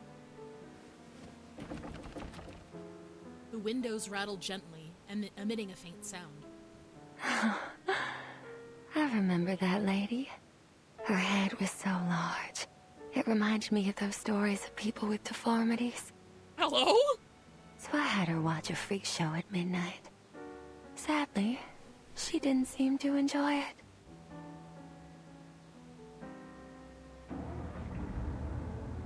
A harvester starts up in the distance. The sound of the engine fills the room. At this time of year, the farmers run their combine harvesters on the fields non-stop. The harvest is a joyful time of year, but the accompanying noise always frightens the children. Have you heard the stories of how naughty children get too close to harvesters and get caught in them, losing a hand or even a head? I don't think she's doing okay, like Fields, machinery, children with severed limbs. These stories are exactly what my motel's missing. What? The window rattling grows more frantic. Oh, my baby's calling. Please excuse me. I don't want another temper tantrum on my hands. Apologies, my fluffy little child. I look forward to our next conversation. Talking to you always brings me inspiration. But the motel's been too busy lately.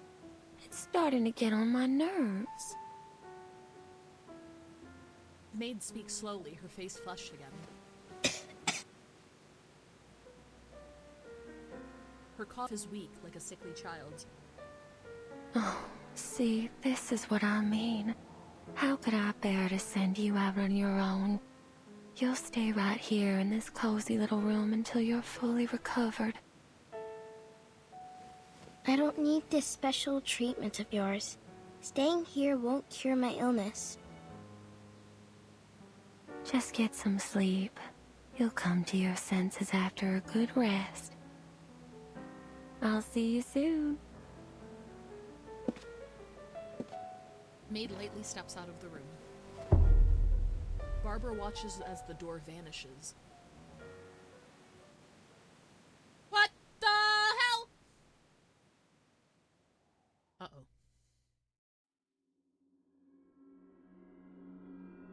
Looks at the pool of blood in the hallway where the officer's body once was. How many times have I told you not to eat things off the floor? The bundle in her arm suddenly lets out a strange cry. There. Don't cry, sweetheart.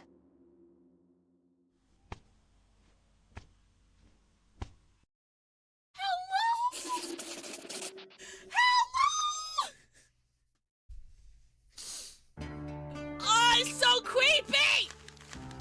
What the hell is going on? Vickers McCandy, if anything, it pleases the palate. What the fuck?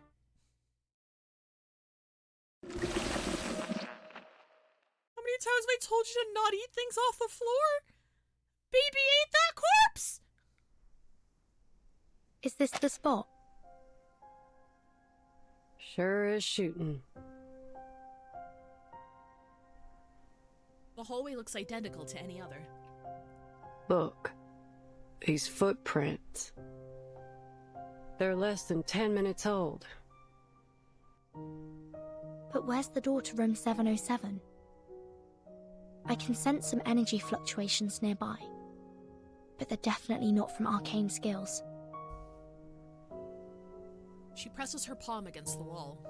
What else could produce such intense energy? Oh, can I help you with something? White woman jump scare. The maid's voice comes unexpectedly from behind them. Miss Tuesday, I've got a question for you. She stares intently at the maid, her gaze sharp as if she's finally caught the scent of her prey. Do you know how to get to room 707? 707? Yup. What I've been looking for might just be in that room. I'm usually more than happy to satisfy the requests of my guests, as long as it's within my power. But this one crosses the line. Shame. Looks like negotiations are over. And thence we came forth to see again the stars. After a brief moment, a glimmer of emerald light reignites in her eye. Using arcane skills so frequently is bad for your eyes. Didn't your family ever tell you that? That's concrete, hey, baby! Her voice carries genuine concern. So you knew what we were doing all along. Of course. You weren't exactly subtle in your actions. What did you expect? But you've reached your limit now. 3. What's that supposed to mean? What? 2. Screw this. Your mind games won't work on me. 1.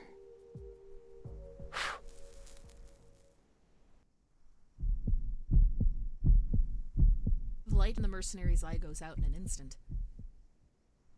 Her eyes widen. Huh? Who turned the lights off?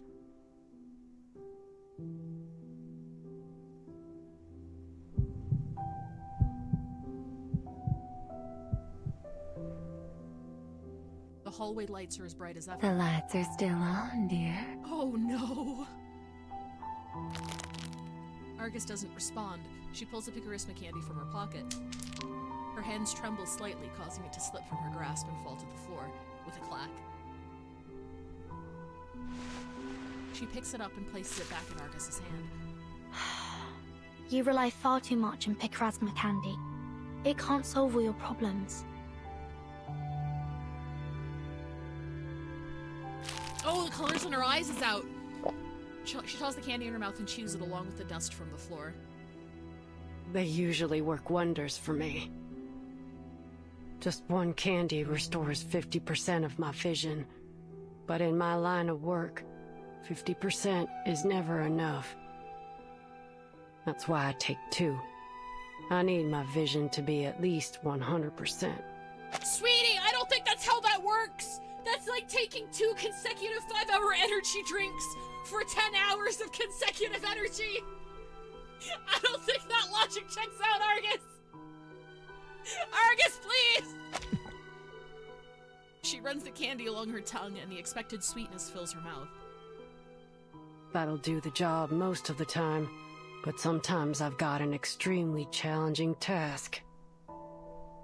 That's when I eat a 3rd candy. At that point, it's getting extremely dangerous. She actually has a substance abuse problem, like legitimately. She pops another candy into her mouth. I should be able to see now.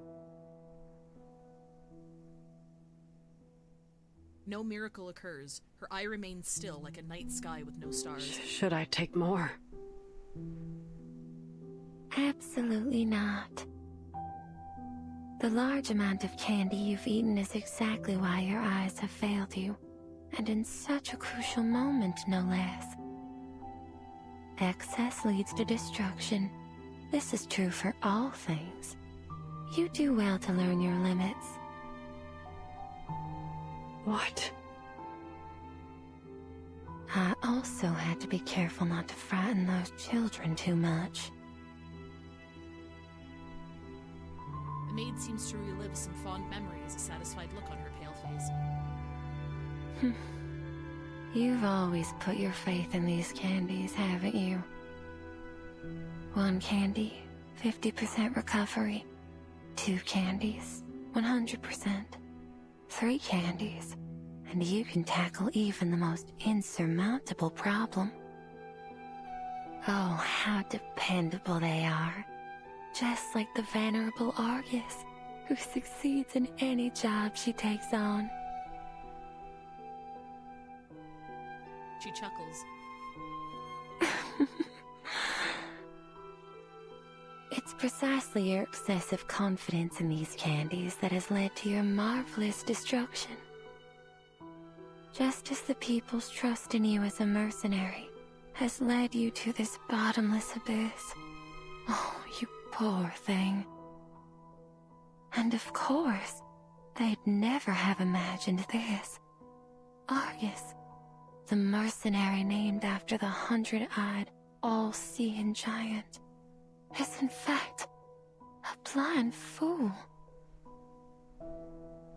Who the hell are you? She fires in the direction of her voice, the gunshot ringing in their ears. What the fuck? The bullet pierces the wall and a strange wail echoes through the halls of the motel. Damn it! Damn it! Missed me. She digs her fingers into her hand as she tries to control her trembling.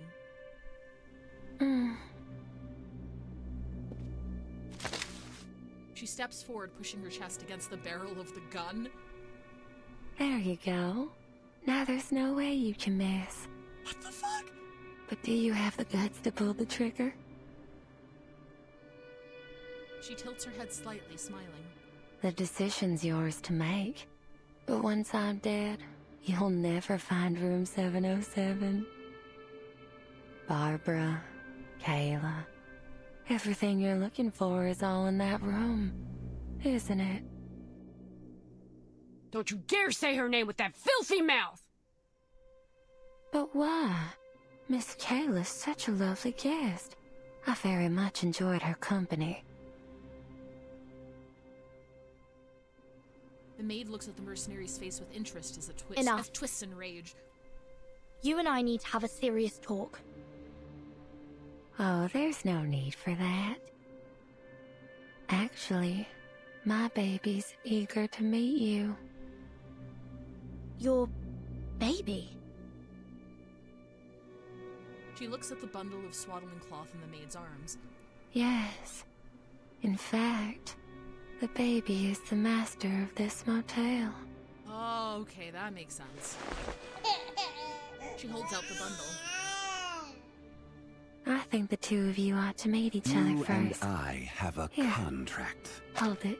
Holy shit, Avian Thulium, thank you for the 6 months in advance sub. Holy shit, thank you. Appreciate it. Welcome to hell. We're in spooky land now. She places it in her arms. The bundle is much lighter than she expected, not the weight of a child. This is... She sees the carpet beneath her feet transform into a quagmire. Tuesday stands on top of the mud, smiling at her. Verdant! Verdant! The mercenary's shouts are dulled. It's as if she's been plunged underwater.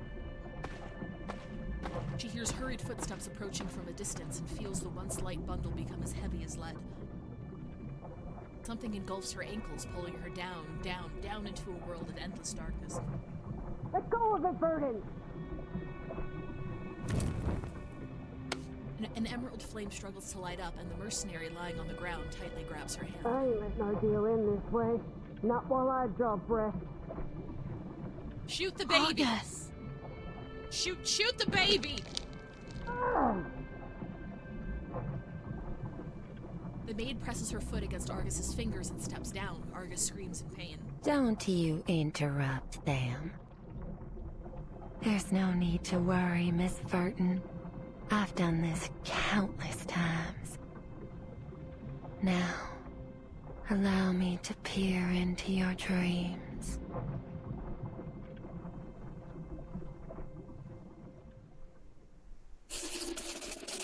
What the fuck? I thought I was tuning in for fun times with Five Tail. These aren't fun times. I'm sorry.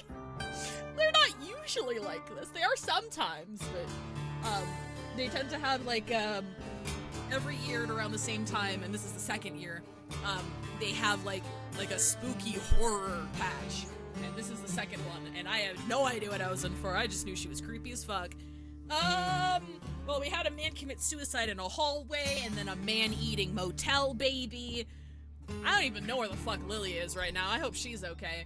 What can I say? I like my stories? I'm glad. Thank you very much, Avian. Alright. Kick the baby! Don't kick the baby. The puddle on the road. The road ahead is long. Try not to let it soak your shoes.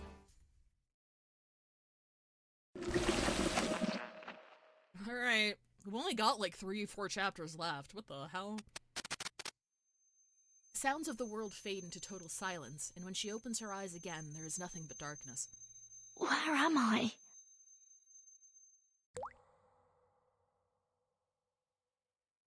A cool drop of water falls on her nose. Is that rain?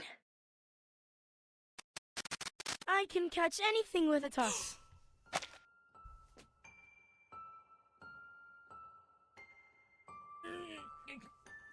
Okay.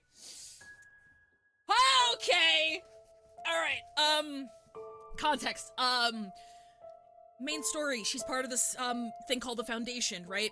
When they raise Arcana's children, they have, like, a boarding school and shit, etc., etc. When Verton was very young, she was planning, kind of like an escape with her and her close friends, and the vice dean of the school, knew that this was going to happen, because, like, nobody's allowed outside of the school grounds, or, like, outside of Foundation grounds for any reason whatsoever, okay? So Verton is like, hey, you know what? They never let us outside. You know what? We're gonna go outside the gates, and we're gonna go play or fucking whatever. And they were like, I want to say 9 or 10 years old at this point. So the vice dean knows this is gonna happen. She knows how smart Verton is to organize and rally these people together, right? And so Madame Z, who's another higher up in the school, is like, hey, we should probably stop them from doing this. The storm is coming soon. You know, the storm that erases people and eras. They probably shouldn't do that. And the Vice Dean is like, no, she's got a lot of potential, and this lesson will hit harder for her if she experiences it herself. So she lets Vertin take her peers outside of the gates of the school right as the storm happens. And she watches all of her friends, like, get taken by the storm in front of her eyes. As a child. And this is one of those kids. We haven't heard his voice in like a year. And I'm like, son of a bitch! Like, it was just an immediate, like, stab in the heart, because we have not heard his voice in such a long time. So yeah, that's the context around here. That just needed a bit of explaining.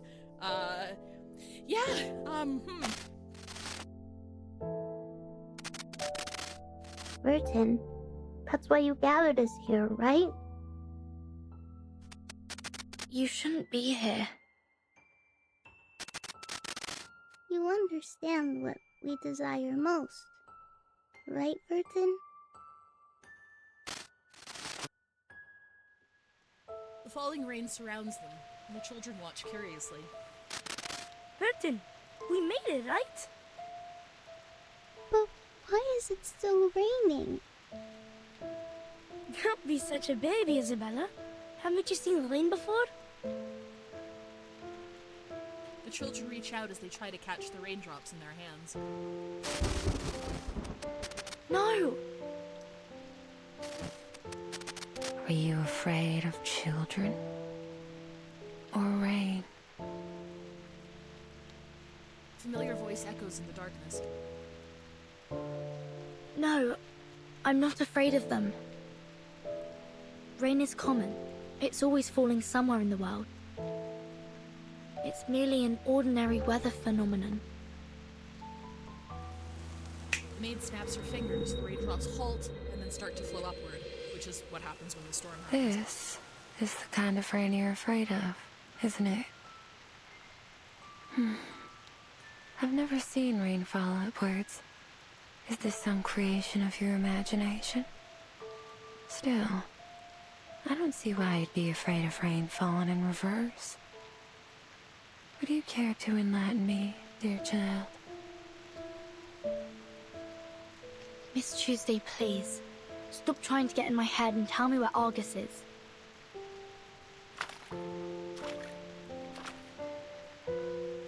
The maid ignores her and steps closer. Before I met you, I never thought that a person without fear could exist in the world. I've never once guessed someone's fear incorrectly either. You really are something else. You didn't guess incorrectly. These reversed raindrops have brought utter chaos to the world, pulverizing people under the crushing wheel of time. You should be thankful you've never seen it. But it can't stop us anymore. Because the umbrella's here. She opens the umbrella. At least now, when the storm comes, I can hold up the umbrella and protect my companions. And although this ability has come too late for some, we still have a future to protect. Really quick context, in the main story, one of the major arcs was them researching technology to protect individuals from the storm. They've been able to locate pockets where you're safe, but they've never been able to protect people before. And at the end of this arc, it ended up being an umbrella with like a magical incantation and shit built out of it that individual people can hold to stay safe. It came a little bit too late, but that was the ending of that chapter. They were able to create the technology to do so. Why are you so obsessed with people's fears? Your hands have been trembling with excitement this whole time. The maid clasps her hands under her chin, her face flushed like a blooming flower. So I wasn't wrong at all. Why waste your time with that mercenary? She may look tough, but she's hollow inside. Have you ever eaten a macadamia nut? Crack the hard shell, and you'll find the delicious center. Who could resist the soft texture and rich flavor of fear? Miss Tuesday, this has to end. You were the one pulling the strings here, aren't you? The maid blushes as she twirls her skirt with one hand. Oh, what an astounding accusation. But oh, do I feel so gratified. I've never felt so satiated in my entire life. The very beam seems to be caught in a strange tremor. Oh, you're the only one who's ever seen through me. How exhilarating. However, your accusation missed the mark.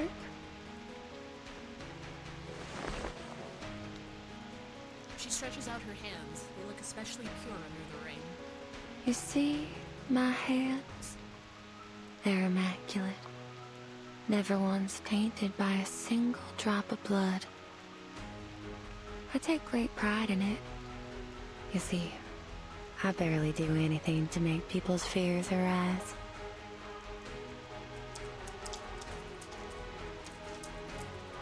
Her hands tremble with excitement.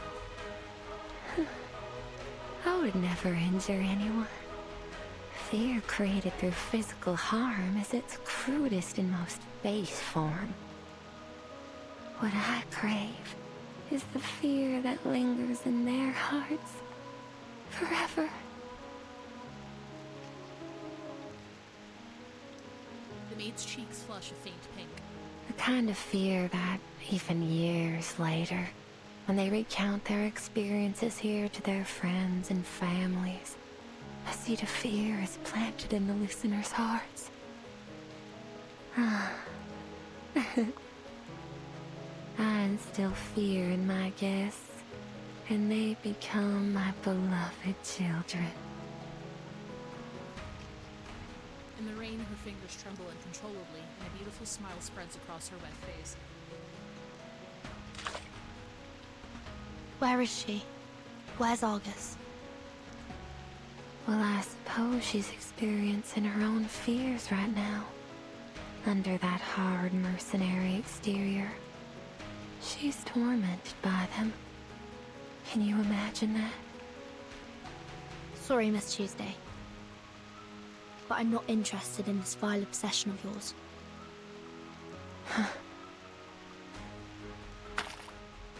The one with the umbrella walks deeper into the darkness. God, I love Vertin so fucking much. She's so fucking cool.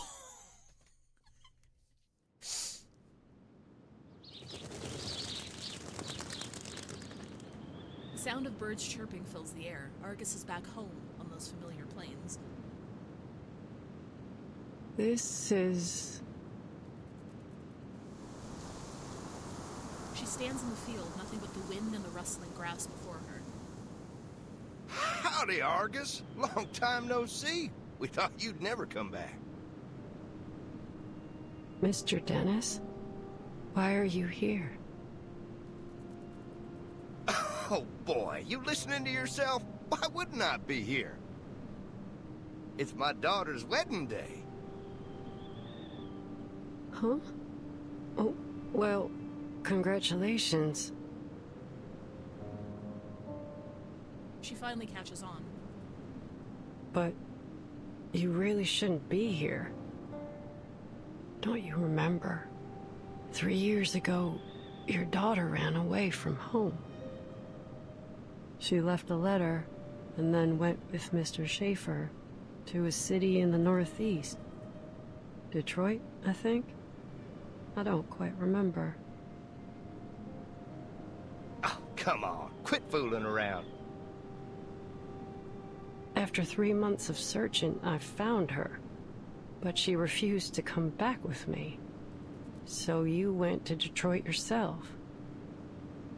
And then you... Her words drift off. Dennis died in Detroit while looking for his daughter. At least, that's what she remembers.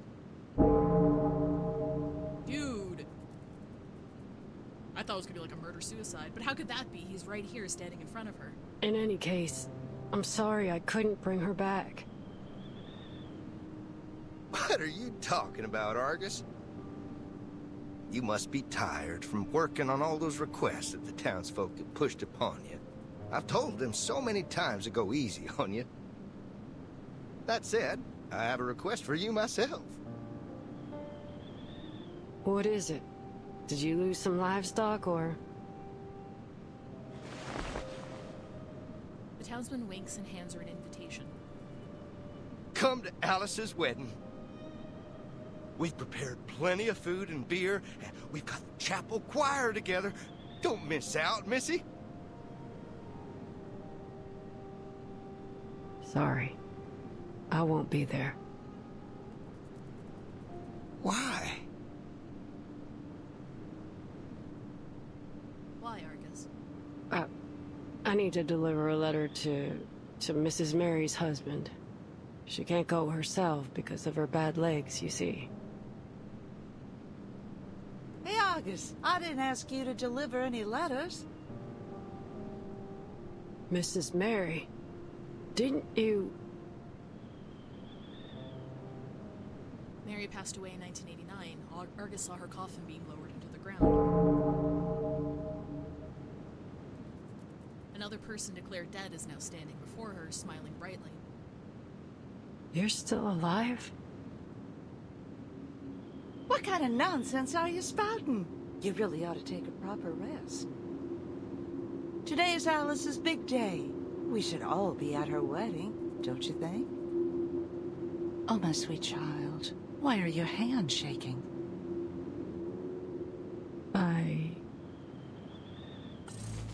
Are you afraid? Why? Are you afraid of their happiness? Or are you afraid of your failure? I'm not a failure. Oh, my sweet child. Argus, Argus, got a message to send? Go get Argus, your trusted friend. Argus, Argus, got a cheap person cat. Go get Argus, she's got your back. Argus. A foreign voice echoes through their mouths and surrounds her. Who's there?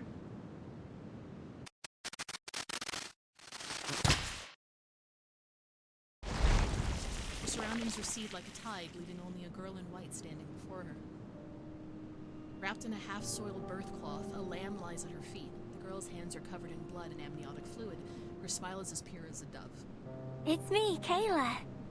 You haven't forgotten me, have you? Kayla.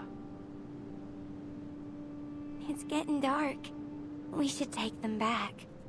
Ain't no way they'll make it through the night out here with their mama hurt. And you can't see a thing at night.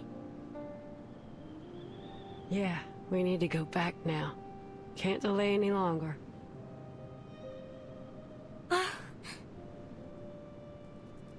What? Hold on a moment. The lamb bleeds. What are you doing?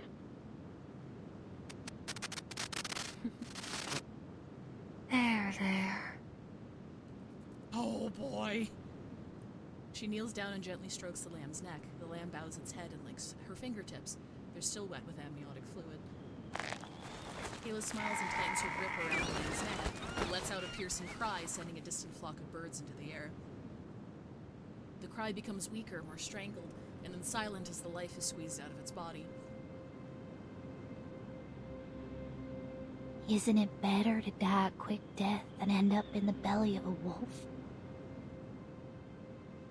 You've got no right to make that decision. No living thing is born to simply die. It could have stood up. It could have survived. The girl gets to her feet. We can go now. No, don't go. smiles as the long grass rustles against her flowing skirt in the breeze. Oh, you've reminded me. There are 2 problems left unsolved. Those 2. Over there. Argus looks into the distance. Dennis and Mary are standing and smiling at her. Kill them. It would only take 2 bullets. 3 seconds max. As long as they're alive, they'll come after you just as hard as you hunt the targets of your missions. I'm sure you know that better than I do. Why should I kill them? Do you need a reason? Just do as we've always done. I say, and you do. No need to think about it. Isn't that what you pride yourself on? A mindless tool that blindly follows orders. That's all a mercenary needs to be. Isn't that the so-called value of a mercenary that you always talk about? No, it ain't true. What's with the hesitation anyway? It's not like you give a damn about other people's lives. The only reason you can't bring yourself to kill them is because you enjoy how they always praise you and depend on you. You ain't Kayla. Seriously? Are you saying I'm a fraud just because I don't meet your expectations of what I'm supposed to be? The girl gives an inexplicable smile. Fine. If you think I'm not Kayla, then why don't you kill me now? Just shoot me in the chest, and these people will treat you like a hero. They'll gather in the fields, holding torches, and chant your name. Argus abruptly raises her gun, but her hands are shaking, the barrel trembling. Argus, Argus, she's spanless. Argus, Argus, she's...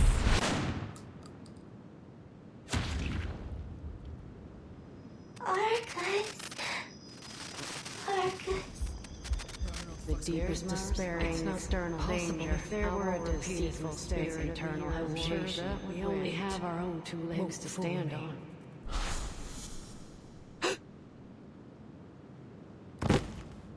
Bullet pierces the girl's soft chest. Her blood splatters on the field, dotting the grass like a smattering of poppies. He clings to the grass, its weight causing the blades to bend. Oh, Argus! Our great hero! The tales of your heroic deeds will be passed down through generations. She ain't Kayla. Now, you're lying to yourself again. Of course she's Kayla. It's not possible. Do I need to show you the bullet through her heart for you to believe it, Bonehead? Damn it! She loads a bullet into the chamber with a crisp click. Don't pull the trigger! Oh, it's Verdun! An unexpected voice comes from beside her. Virgin?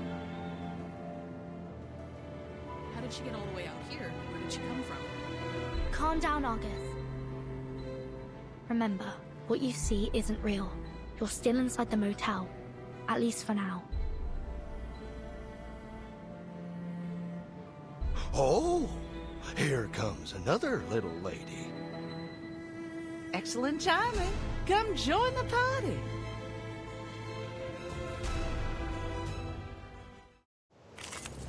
What is going on? Who did she kill then?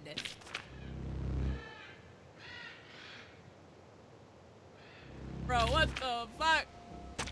Bro, what the fuck? The hunt Oh my begins. god, they're cactus with little cowboy hats! Look at them! Look, they got little hats on!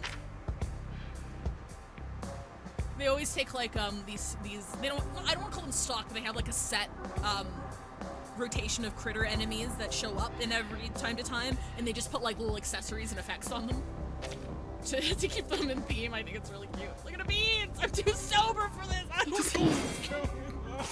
I can hear it. It's here. Mon officier n'est pas un capitaine. Vintage Stürme wischen die Bonne Mond.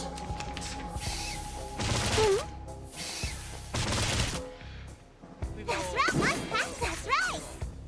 Anyone feeling cold? Seeing stars? That hurts, huh? Opera battle, yes, she is. This is not bad for a stretch. She has everything wrong with her. Her story was fucked. Burden. Really interesting. I'm here to get you out. So that wasn't Kayla. She lets out a long sigh of relief. Couldn't ask for better news than that, really. No, it wasn't. Let's get out of here. She reaches out her hand in invitation. Okay. Argus reaches out. She feels like something abominable is chasing after her.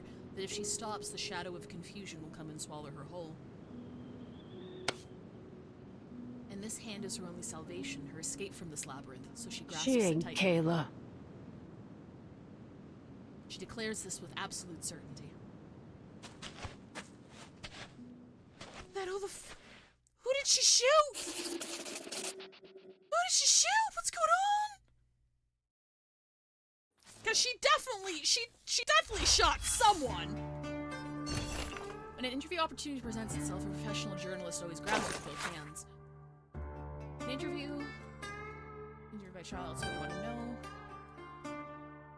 You're no stranger to the realm of fear, and hold a unique perspective. Beer's just a little hobby, like some people enjoy fishing, some like brewing their own beer, and some even like combing the knots out of sheep fleece. No offense, none taken, please go on. Appreciating fear takes finesse, you have to ease into it gently, like nudging a glass along the edge of a table with just your fingertip. Then you hear that nice crisp clink. So you see yourself as a fear facilitator, not a direct participant, correct? You're a smart child. How do I put this? It's more like the scared are scaring themselves. Those poor lambs will do the hard work for you, you see. Their imagination is my greatest tool. People start to make choices for themselves after experiencing true fear, based entirely on their imagination and of their own volition, and that's the most interesting part. Interesting, okay. Legion's inner demon, okay. I'm hoping she didn't actually fire that gun. Hello, Emperox, 1989. You're 10 years off from this game. I'm joking. Sleepless Night. No one wields greater power than she, for she is the mother. This is really interesting. I actually really like Tuesday's character. He's a little fucked in the head. God forbid a woman do anything. The motel hallway is as quiet as ever. The maid stands, smiling. Did you see it? It? My baby, of course. Oh, so it didn't show up then? What a shy little pumpkin. Why so we haven't actually seen it yet? What is it exactly? A supernatural being. An amalgam of urban legends. An ever-pounding heart. And a shy little baby. All under one roof. Hi, Night Hunter Teresa. Welcome to chat. But seeing how you got out of there in one piece... One piece? I'm certain you've already earned its approval. Come on in. I'll show you the sweetest little room in the motel. Thank you for the follow, Teresa. Appreciate it. A red door appears behind her. Okay, so... Don't be afraid, sweetheart. Okay. Go ahead. Open the door. The door remains motionless. Open it. Now. Oh, shit! The mercenary says nothing. She silently wipes the barrel of her gun. Oh, shit! She fires 2 shots at the red door. The entire motel trembles violently. That'll do it. Before she can reload, the ground starts to shake beneath her feet, and a deafening sound reverberates through the hallway. The maid's eyes widen in surprise. Why didn't I think of that?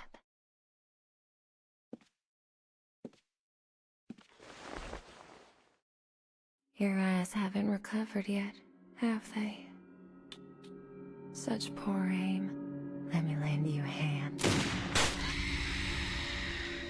Listen to Mama. I told you long ago about the consequences of disobedience. Oh, it's out of bullets. Could you help me reload? Oh, my sweet child. Can you see it? This is the beauty of fear. Watch out! Please, come in, my dear guest. You'll find what you seek inside. Tuesday makes everyone uncomfortable, and it's great.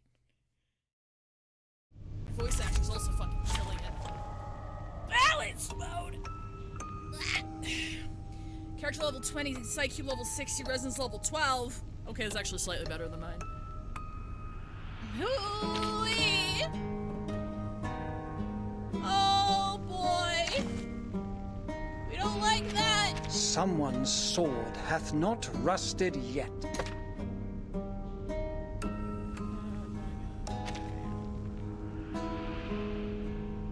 Oh, it's okay, alright, hang on, let me,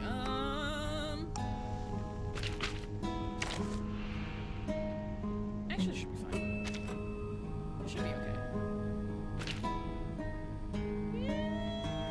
Yeah, it should be fine. We could make each other worse! I can see why the genie's afraid and didn't fuck around. What the fuck? Who ate beans? What the fuck? What the fuck? What the fuck? What the fuck? This is so cool! This is so cool! Okay. Periodically inflict more dread on enemies. Periodically cause all characters to lose HP, including self. Ultimate creates an array which inflicts more dread on enemies or inflicts disarm on enemies. Whoa! What the hell is this thing? Miss Furton, please follow my instructions. First, I need to calm my sweet baby. All the monkeys in the cages chose the mother covered in cloth. All children need to form attachments. It's a vital part of how they learn about the world. Now, go ahead and make contact using whatever method you see fit. Don't worry, I'll keep the situation under control. This is the only way it'll obey. Oh, so she's like... So she's allowing it to kind of like use its power, but it's also... She's the one like keeping it contained, I guess? Ugh, you want me to touch it? How about I let my bullets do the job? Agony is indeed a form of attachment. You'll make a good mother, Miss Argus. No! She's so fucked, dude! You make me sick. She's great. I love her, actually. My apologies. She's awesome, actually. Is this a Tuesday did nothing wrong. Loading. Isn't that... It could be found. She's so A normal. little surprise. Aim and shoot. Intersect and divide. Are you a rational numbers?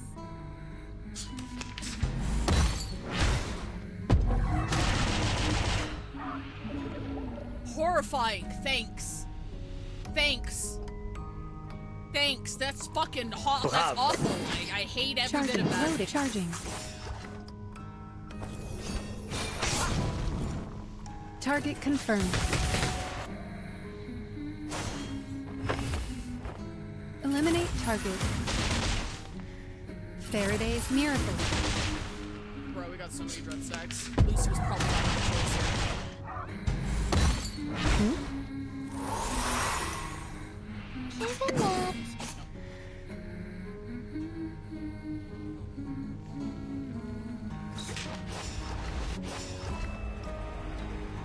Which will hold? Merci. This one or this one? Sweetness comes after the pain. Fight for the unarmed. Aim and shoot.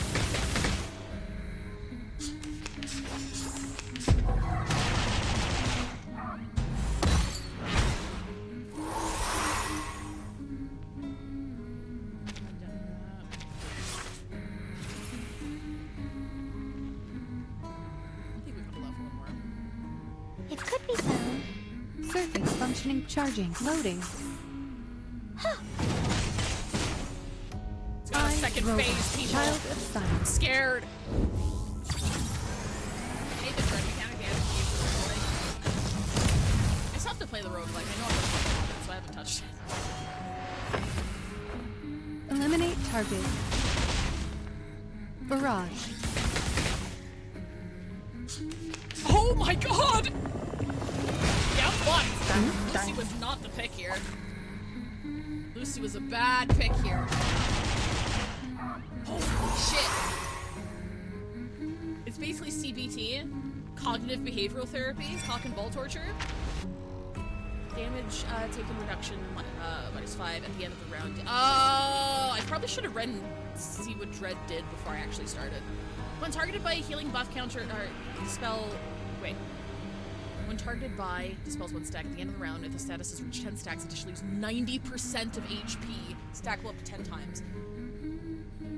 Damage taken reduction -5%. End of the round. Deal Genesis damage, right? When targeted by a healing buff counter dispel. Okay, so everyone needs to wait. Hang on. Healing buff counter or channel. Dispel 1 stack of the status. Okay, so you'd want characters on the team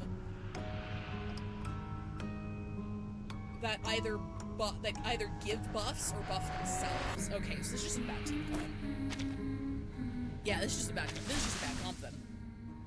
Hang on. I gotta restart. This is a bad comp for this. Sorry, I keep forgetting Verse 1999 is a game where you actually have to like pay attention to the mechanics or else you get fucked. You can't just brute force your way through it. Okay, alright, okay. Who do we got? Lucy might not be the worst pick if we put, Gaetsian in there. I'm no master of a teamwork. Like, does it, like... Battery check. Does his array count as targeting the whole team? I'm no master of a teamwork. Hang on, I'm thinking.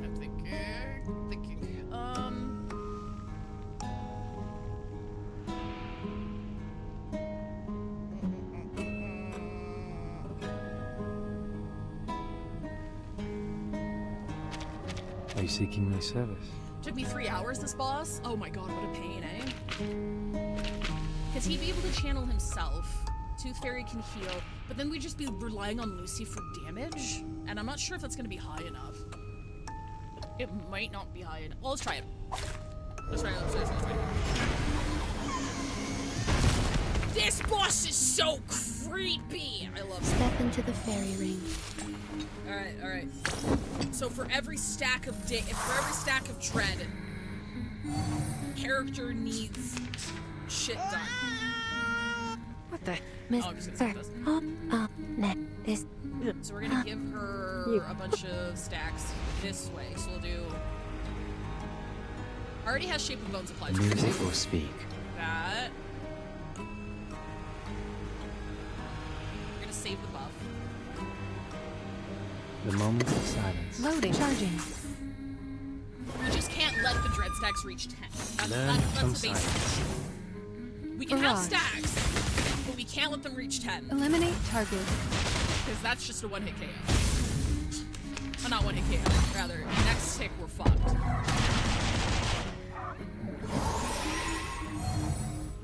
Okay. So if we do... The moment of utterance. No Shape of Bones on there, we're fine.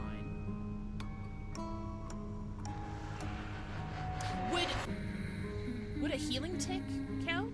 Is that a fire charging or a tooth fairy? Until the torch is lit. That single target should go down to Sweetness comes after the pain. Aim and shoot. Okay, it is. Okay. So if we let's just get to very healing everyone once per round, that should help keep it under control.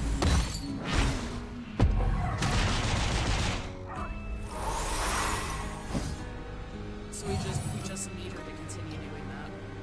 Okay, I'm gonna refresh this one a lot here.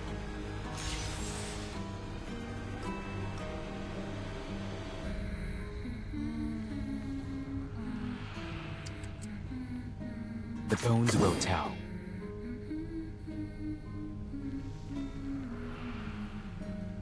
Oh boy. The moment of silence.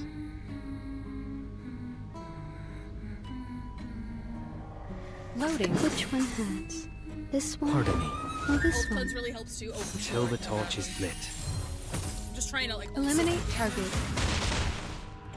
Come back to me. Creepy Lullaby's background music is also a good choice. It is. I am loving the backtrack for this. Also, hi, Captain Blacksmith.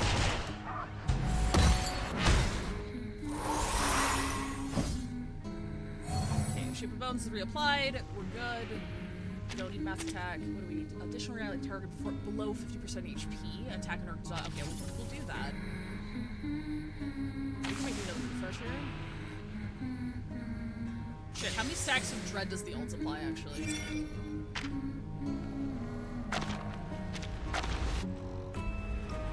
One stack of dread, raids rate engulfing terror for 3 rounds. At the start of the enemy's round, if the enemy has 8 stacks of dread, the enemy gets disarmed for 1 round, and the enemy has less than 4 stacks of dread. Okay, so so when this array is up, but only one array can affect the field, right? So if this fucking thing pops their ult and then I get Gitian to ult, it should override, right? So like we should try to get Gitian's up before the end of this, or no, at least at the start of next turn. But I need, give me a second. The music will speak. Is that a firefly or a tooth fairy?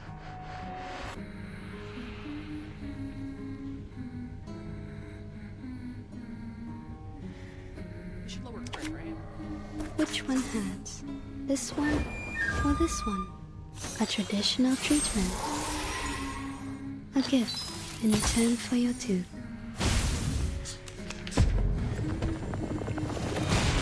Under attack. Thanks! Fucking horrifying! Okay, so Engulfing Terror is up, so if we pop Getians, that should override. Confrontation was never to my liking.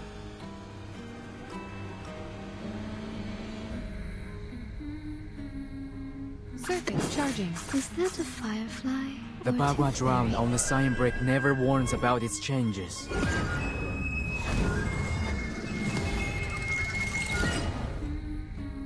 It overrides. Okay, we're good. At least for this first run. I don't know what second phase looks like. And this is the story difficulty too. We still got like 3 more difficulties after this. Target confirmed. Come back to me.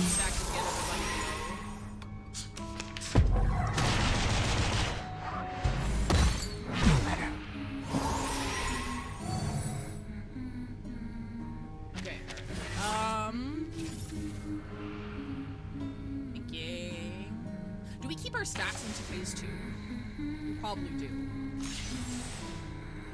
Probably do, so in that case, I'm gonna keep this in the back pocket.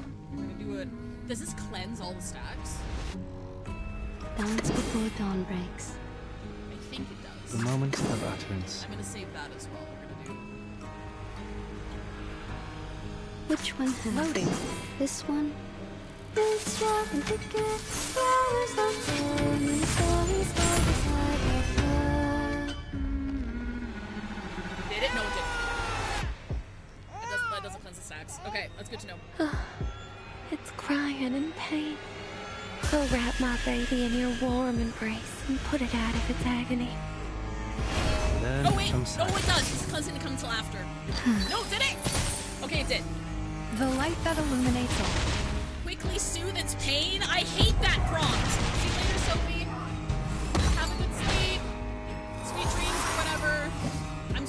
sorry. Okay, so we've got Cover's character. Okay, dispels unbearable pain. Do we have the unbearable pain? Unbearable pain buff right now? Do we?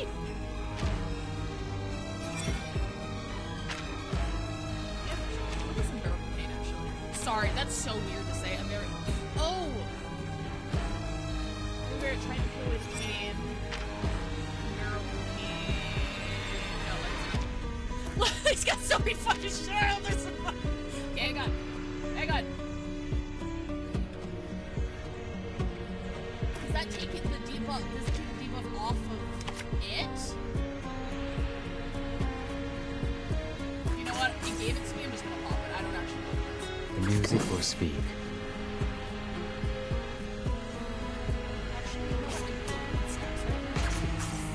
The bones will tell. Time for tongues to speak of Is truth. this a loading or tooth fairy? This is exactly the honeyed comfort my baby desires most. But it can never be allowed to taste its sweetness. It'll always be dangled just out of reach.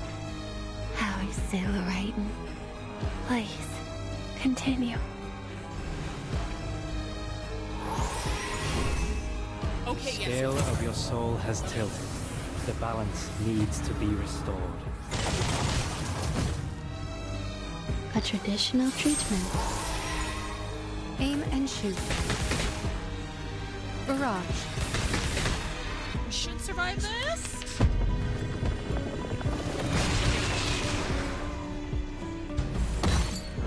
I don't have good chance to go, so 8 is the number.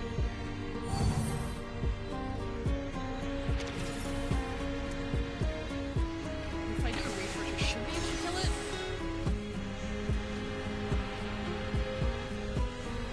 The music will speak. Charging. Loading. Actually, The bones will tell. actually, for Which one? Loading. This one should be okay. or this one? Come back to me. Aim and shoot.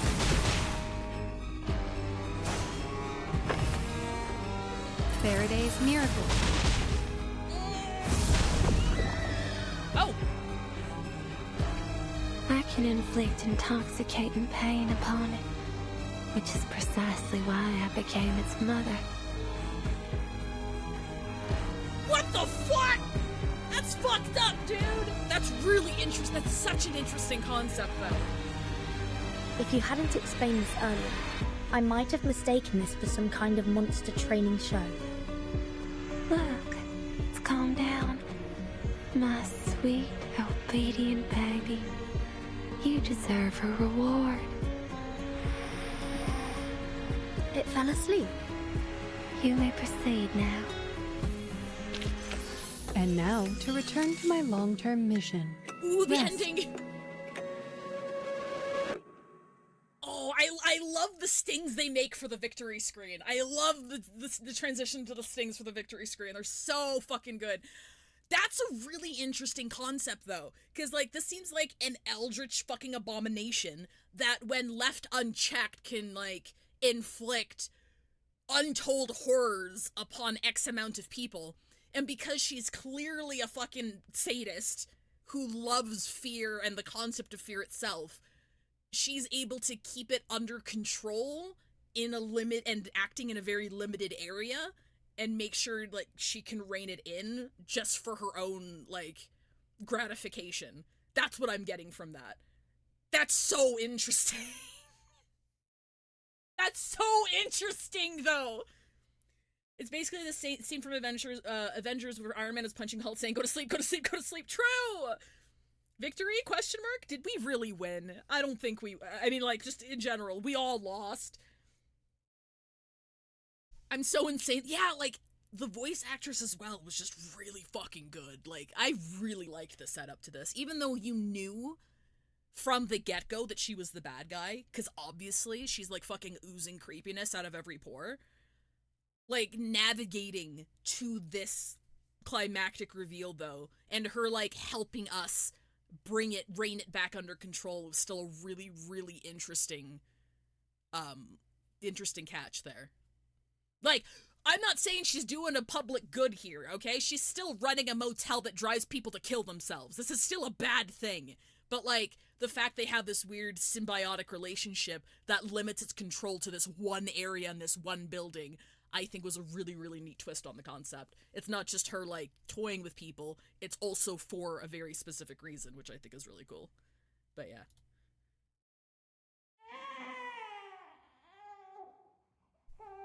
When I found it, it was still called Sweet Home. It was all alone, abandoned in the wilderness. A poor little thing. So you took it in? Some unknown, growing arcane consciousness that takes the form of a motel, yet somehow also exists as a baby. I'm just gonna say again how much I fucking love Vertin. Just this question in her inflection was like, are you simple? What the fuck is wrong with you? Yes. The maid bends down and picks up the swaddled baby from the crib. There. But it seriously impacted the lives of the locals. And drove someone to kill himself! Oh, Miss Vertin. They chose to come here of their own volition. I never forced them to stay. Still, see, very but bad. After leaving, some of them went mad or even committed suicide. Well, they made those decisions themselves. Yeah, she's off the deep end. She's crazy. Now is not the time to dwell on such trivial matters, Miss Vertin. Haven't you been searching for Miss Barbara? She points to the open door. Is it bad that I'm kind of attracted to her? Absolutely not. People still want to fuck, like, Jason and Freddy and shit. There's a lot to be said about the psychosexuality of fear and horror. There's been multiple documentaries on it. You should watch them. So no, it's not weird at all. Don't get any bright ideas made. Oh boy. Her eye shines emerald again as she presses the barrel of her shotgun against Tuesday's back. If Verdun gets so much as a scratch, I'll blast your chest open. Along with your baby. Go inside, boss. I'll keep an eye on her.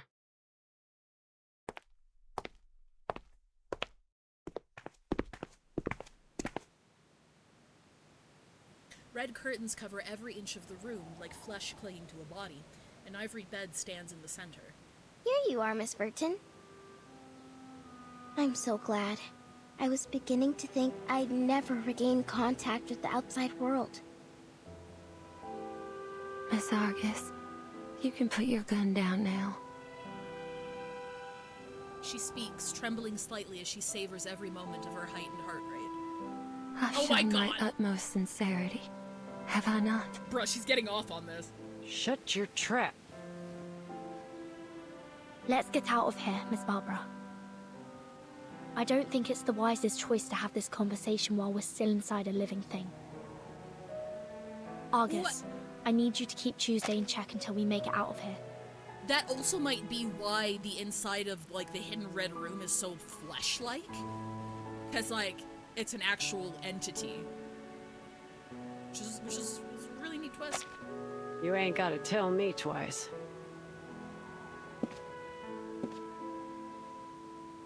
A beam of light shines in through the window. Dawn is breaking. I've gazed at this scenery countless times, but never have I felt as enthralled as today. But, Miss Vertin, don't you think you've forgotten something? Forgotten what? That guest who came with you. Shortly after her arrival, she hurried off to that armament factory. Oh shit, Lilia! She's such an impatient child. Luckily, she made her way back here. Her name's Lilia, right? What did you do to her? The maid laughs softly. Relax, she's fine. She's sleeping soundly as we speak, with or without nightmares. Follow me. I'm sure she's eager to see you.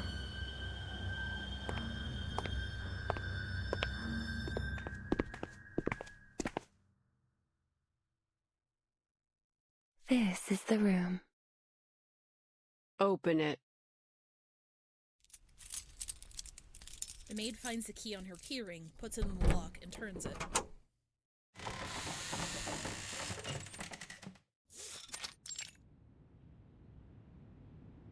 The room is empty. Oh. The maid frowns, her annoyance visible on her face. The owner of the suitcase rushes to the window and looks down. Lilia is sitting exhausted below. Their eyes meet. Vertin, there you are. Listen, those Manu scum have already wormed their way into the town. We can't go there. You look terrible. I couldn't sleep at all in that haunted room. Every time I closed my eyes, I saw all kinds of creepy stuff. Can you come down here, Capitan? Talking like this hurts my neck. Okay. Lilia's smart. She got the fuck out of Dodge. Tuesday was so disappointed she didn't have nightmares. She was so mad about it. Also, it could be a possible reference. It's a bit of a stretch, but if you've never heard the term Red Room before, it's an urban legend, where people on the darknet, see like a live streamed feed from a room where somebody gets murdered. It's like a pay for request snuff film sort of thing. It's a myth, and no one has ever been able, like, there's been no documented proof of these rooms, but I wonder if the red room in the motel is also kind of a reference to that, like it's been made real from an urban myth to facilitate fear sort of thing. I just thought that was also kind of a coincidence. But it could also be, I'm sure the concept of quote-unquote a red room might be prevalent in other things. I'm just not aware of them. That's the only reference that I have. It's a pseudo-womb, true. Gone in the wind. The soil is most moist and fertile in the south, where the song of the wind reaches far. There's also the story by H.G. Wells. You know what? It's probably a reference to that! I didn't know that!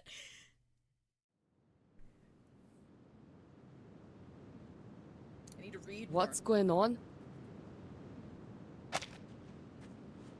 Outside the motel, the rising dawn paints the earth a deep orange. Lilia looks confused as they approach.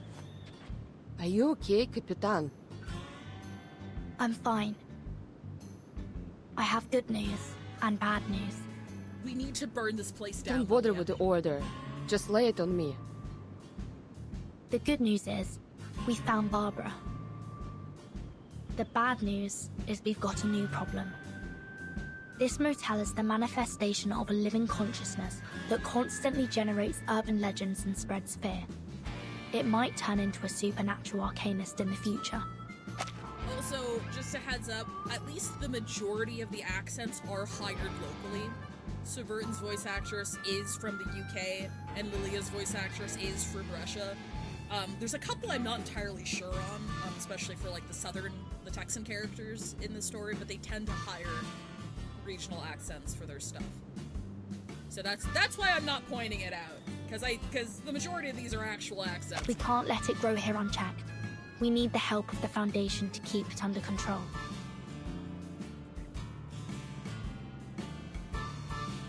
Boss, my job here is done.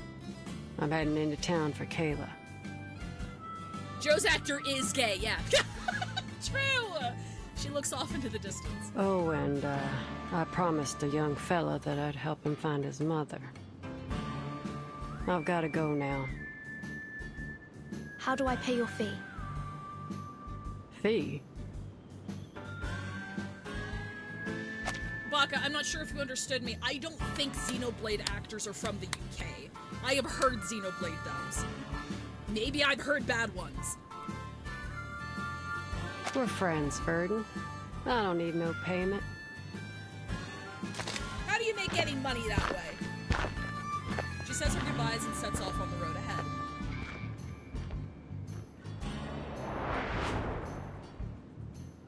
All right, Capitan.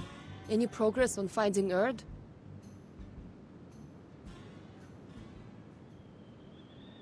Little sheep's ears twitch. That's why you came looking for me, right? Argus is I'll gorgeous. ask the wind for you. It's the least I can do. I love their character design so much. She closes her eyes. Did she doze off? Yeah, she's counting herself. The gentle breeze caresses her ears like an invisible thread being woven between them. I'm listening. Oh, I heard it. The answer. She opens her eyes. A distant wind told me that Miss Erd's latest submission came from the Sao Paulo Veterans Residence. The article she submitted was an excellent piece, but Atu doesn't know anything beyond that. We're going to Brazil next patch, Okay. baby! I suppose We're coming we'll to all Brazil! have restful sleep and That's not a sweet joke. dreams Next patch is tonight. in Brazil. I've collected the material I needed for the upcoming feature interview. I bet the readers will enjoy it. I love you, Barbara! I'll be sure to include your name on the byline, Miss Tuesday. Are we not arresting her? I don't think I contributed anything. Is she not in prison? Quite the contrary. You played a significant role. If it weren't for you, I wouldn't have realized my inner fear of losing communication with the world. First-hand experiences like this are invaluable to an editor. Yeah, next patch is in Brazil. Oh, with the way you put it, I almost regret letting you go. Are we just gonna let her do this? I won't be returning. The interview's over. Barbara's like, I'm hitting the bricks. Bye! She closes her little red notebook. If all goes well, you'll be able to read about it in the next issue of Atu. I'll take my leave now. Goodbye. Is Tuesday human? No, I believe she's an arcanist. Good. I can't wait to leave this got, place. Like, she's got fear reading powers. I don't We think that can't has to leave do with yet. her relationship with the embryo. I just contacted the Texas branch. Their staff is on their way here. They have to investigate this supernatural being as soon as possible. Okay. That's what I thought. Okay. And they'll be here soon, I presume.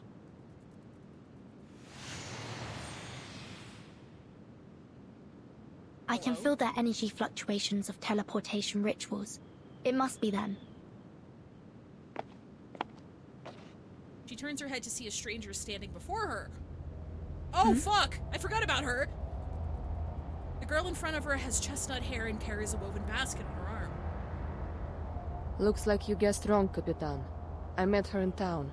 Name's Kayla. Kayla? The girl smiles brightly at her. Do you know someone called Argus? The girl's smile becomes more gentle. The name doesn't ring a bell. How strange. What kind of parent would name their child after a 100-eyed giant? Wait, what? You must have mistaken me for someone else. Kayla's a common name after all. Like Emma, Anna, or Catherine. More importantly, miss, you look... She's either brainwashed or she's in on it. The girl smiles once more. Although I've never met you before, you seem familiar.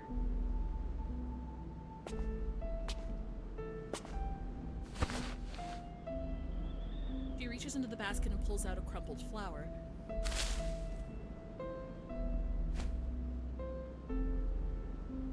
A pale moth lands on a petal, gently fluttering its wings, its scales shimmering in the morning light. I hope you have a wonderful day. Thank you. The girl tucks the flower under her arm. Are you a guest at this motel? The girl nods. What happened here? The St. Pavlov Foundation has taken over. I suggest you find alternative accommodation, given the dangerous incidents that have occurred here. What should I do? All my things are still inside. The Foundation staff will take care of it for you later. You can trust them. Can't I just go and get my things now? I would advise you to wait until the Foundation staff arrive. Oh, I can look after myself. No need to worry about me, miss. Girl winks and pushes open the motel door, promptly disappearing from their view. She's in on it. That girl. I feel like she's in on it. Lilia breaks her long silence. What about her? Never mind. It's probably nothing. The light from a teleportation disc flickers by. Apologies for our delayed arrival, Miss Verton.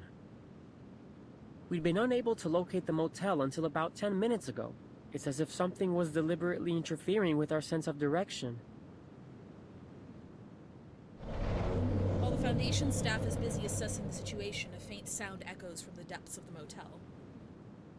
Oh. The door suddenly swings open and a pale, trash-covered corpse is thrown out of it. Once again, it insisted on eating garbage off the floor. Is every child this stubborn?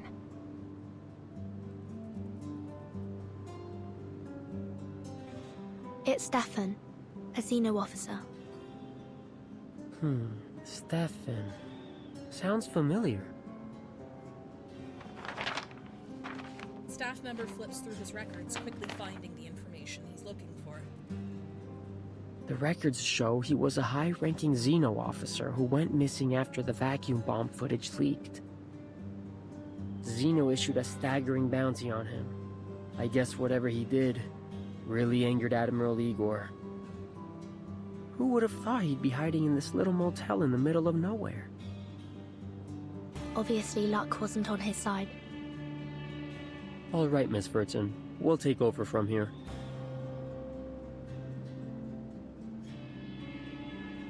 The maid remains calm, gently patting the bundle in her arms. After the branch completes its procedures, you'll be sent to the headquarters for a more thorough assessment. Will you return my baby to me? It's too early to discuss that. Let's go, Lilia. She picks up the suitcase. We must report back to Madame Z about Erd.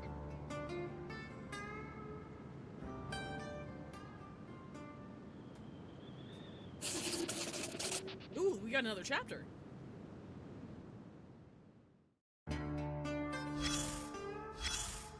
Alrighty, what do we got? For hostesses, cleanliness is next to godliness. Fortunately, the subject this hostess wishes to clean is set forth.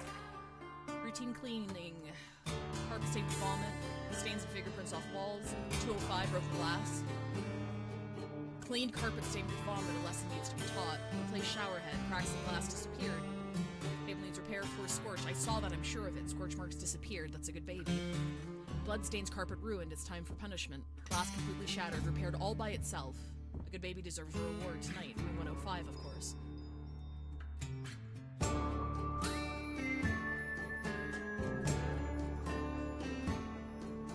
Was the officer in 105?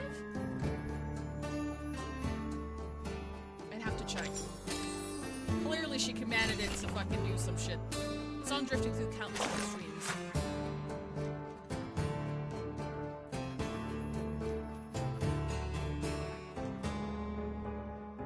Well, that's unsettling. Thanks, lady. Gone are the old days. Poor child thinking a pitiful cry would lead to a warm embrace.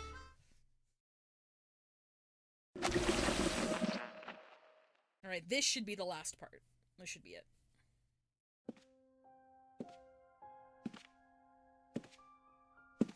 Oh dear.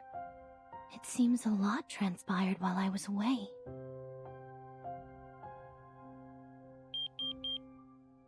After a moment's thought, she dials a number on her phone. A few rings later, the call is answered. Miss Grace! I thought you'd forgotten me!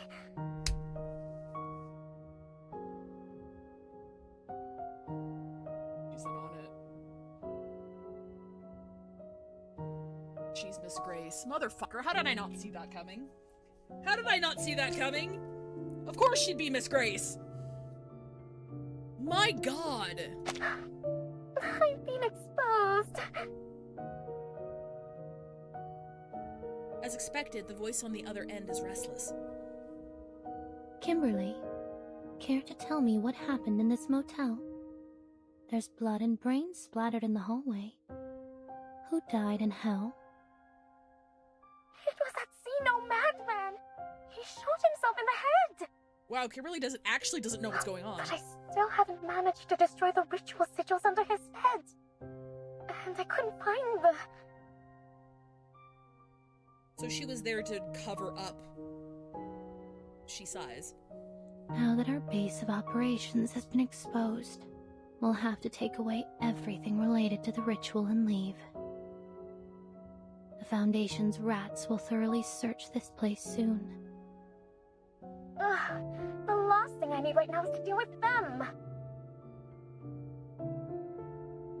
There's a brief and unusual silence on the other end of the line.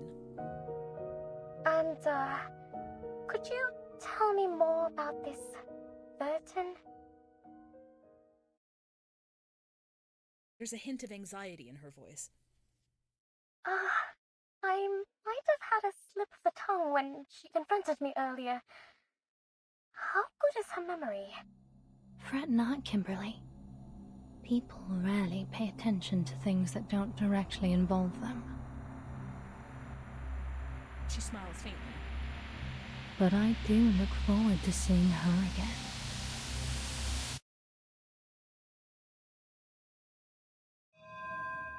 Several days later. Office St. Pavlov. We're just here to have a conversation, Ms. Tuesday. Relax. I found it in the wilderness. You mean the motel with arcane powers? Just to confirm, the base form of this arcane consciousness is a heart-shaped fetus, correct? Yes. It's about as intelligent as a 1-year-old human, and it lacks the ability to deliberately plan or cause the incidents in the motel. Meanwhile, it sees you as its mother, displaying remarkable trust and dependence on you. Therefore, we believe you were a major contributor to these incidents, or rather, the one who pulled the strings. You may not have acted with evil intent, but your actions have caused many residents in Chisos to suffer mental breakdowns. What do you mean haven't acted They with were evil seeking intent? some form of relief from their mental anguish, which provided the perfect opportunity for the Manus to entrench themselves so deeply in this town. It was definitely with evil intent. What are you Not talking so, about? Miss Tuesday. Well, I've never been to that town. And even if it is, as you say,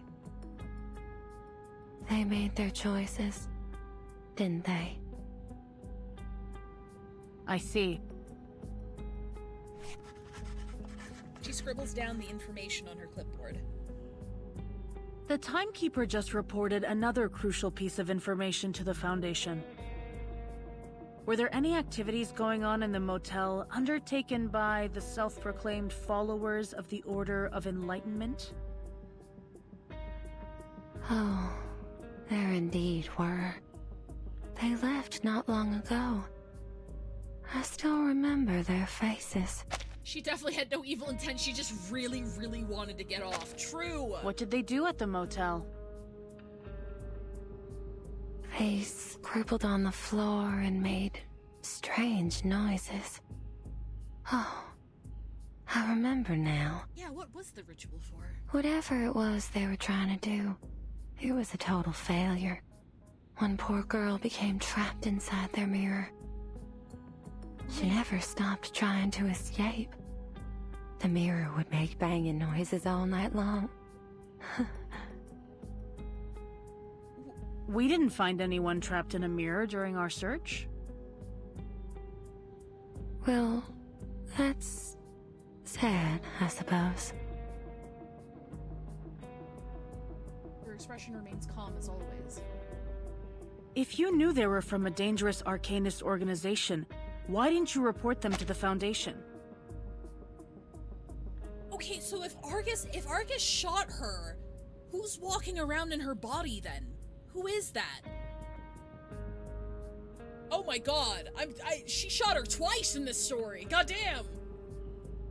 Did Grace switch souls? I mean, possibly. Hang on, but like she said, one girl became trapped inside their mirror.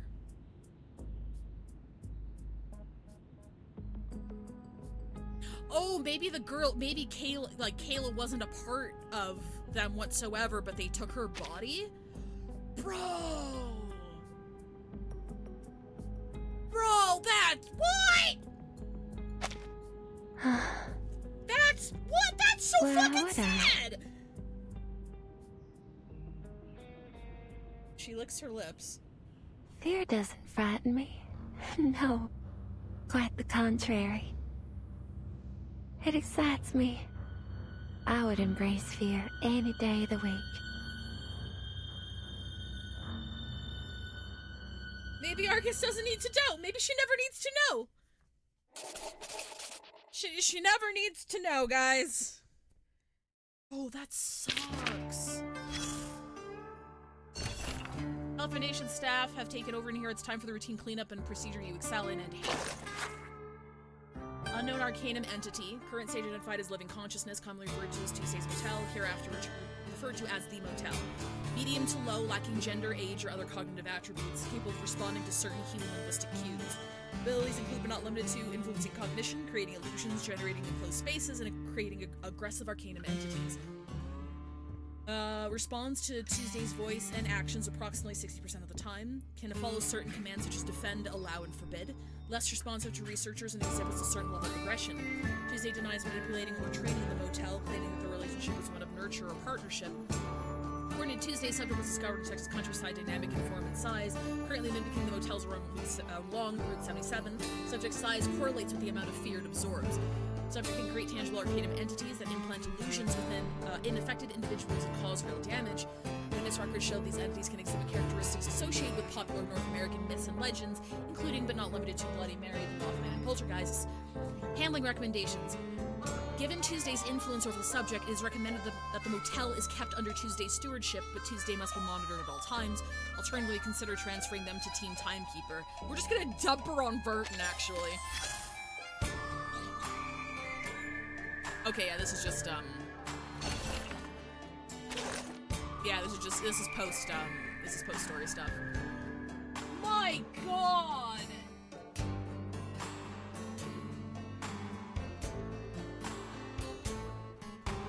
That's so sad. Shit. That was cool. I ended up liking, Tuesday a lot more than I thought I would. Again, I'm glad her banner's over, because I probably would try getting her. She's so interesting. This Ascension art's fucking hot, though. Tasteful side boob. We love tasteful side boob. Oh, that's so fucking sad. Tuesday's just, like, a normal-ass arcanist, I think. Just, like... I'd be interested to see who she was before she found the entity. Like, was she always like this, or did her relationship with this entity exacerbate her mental conditions, we'll just say.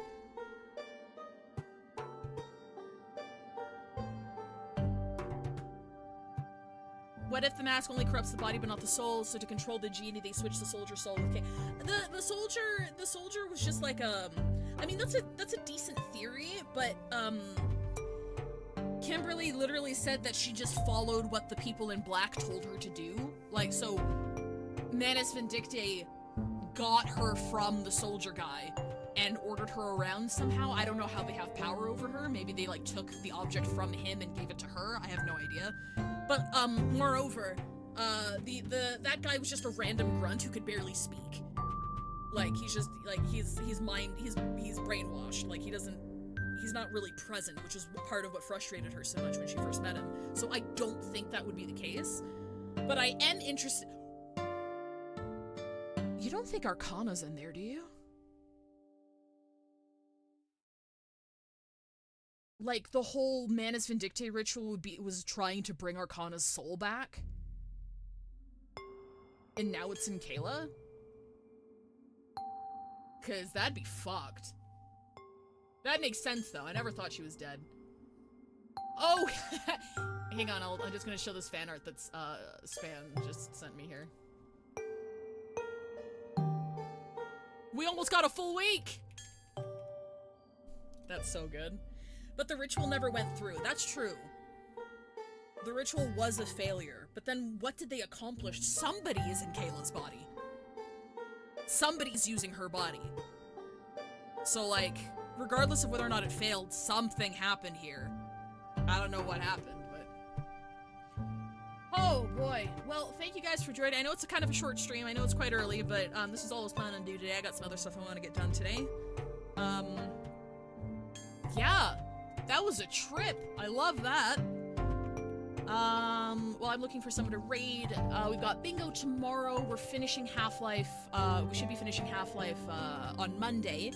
Not sure what we're doing Tuesday, Thursday yet, but next Saturday, we are in a charity stream with VTuber Talk in the morning before I hop over here to my channel. I'm not sure what we're doing next week. We might do the Genshin story. Whatever released in 5.2. I'm not sure. I'm not quite sure yet. I don't want to do ZZZ's story until they patch it with the, voices, because a lot of voices are missing. So I'm gonna hold off on that for a bit. But yeah, it's a toss-up between those. Maybe Arknight? I don't know. Maybe not Arknights, no. But then after that, on the 5th of January, next Sunday, we are going to be on the front page of Twitch for bingo. It's gonna be a very big event. I'm not entirely sure. It's an 8-hour stream, so I'm not entirely sure. I don't think we're doing bingo the whole time. It is gonna be it's a very big stream for us. So I hope to see you guys there. I am going to drop y'all off. Genshin 5.2 is fairly short. Okay, that's good then. I'm gonna drop you off at Delta's. Bless me with luck, I need a win on the 50-50. I prayed for you. I'm sorry that it's left at 50-50, but even if you lose it, remember she will rerun. Reruns come much sooner than in Hoyoverse games. So if you do lose a 50-50, do not despair. You can just pull her next time she comes around. Raid into Peach Delta. Don't worry too much about raid message or anything. Stick around, say hi. Delta's playing Detroit Become Human, so that's gonna be entertaining as hell. It's not a good game. Tuesday's gone with the wind, true. Have a good night, everybody. I will see you either tomorrow or next week or whenever I see you. Oh, you're asking for that to be the raid message. Sure. You know what? Tuesday is gone with the wind. That's funny. Sure. All right. Have a good night, everybody. I will see you later. Bye-bye.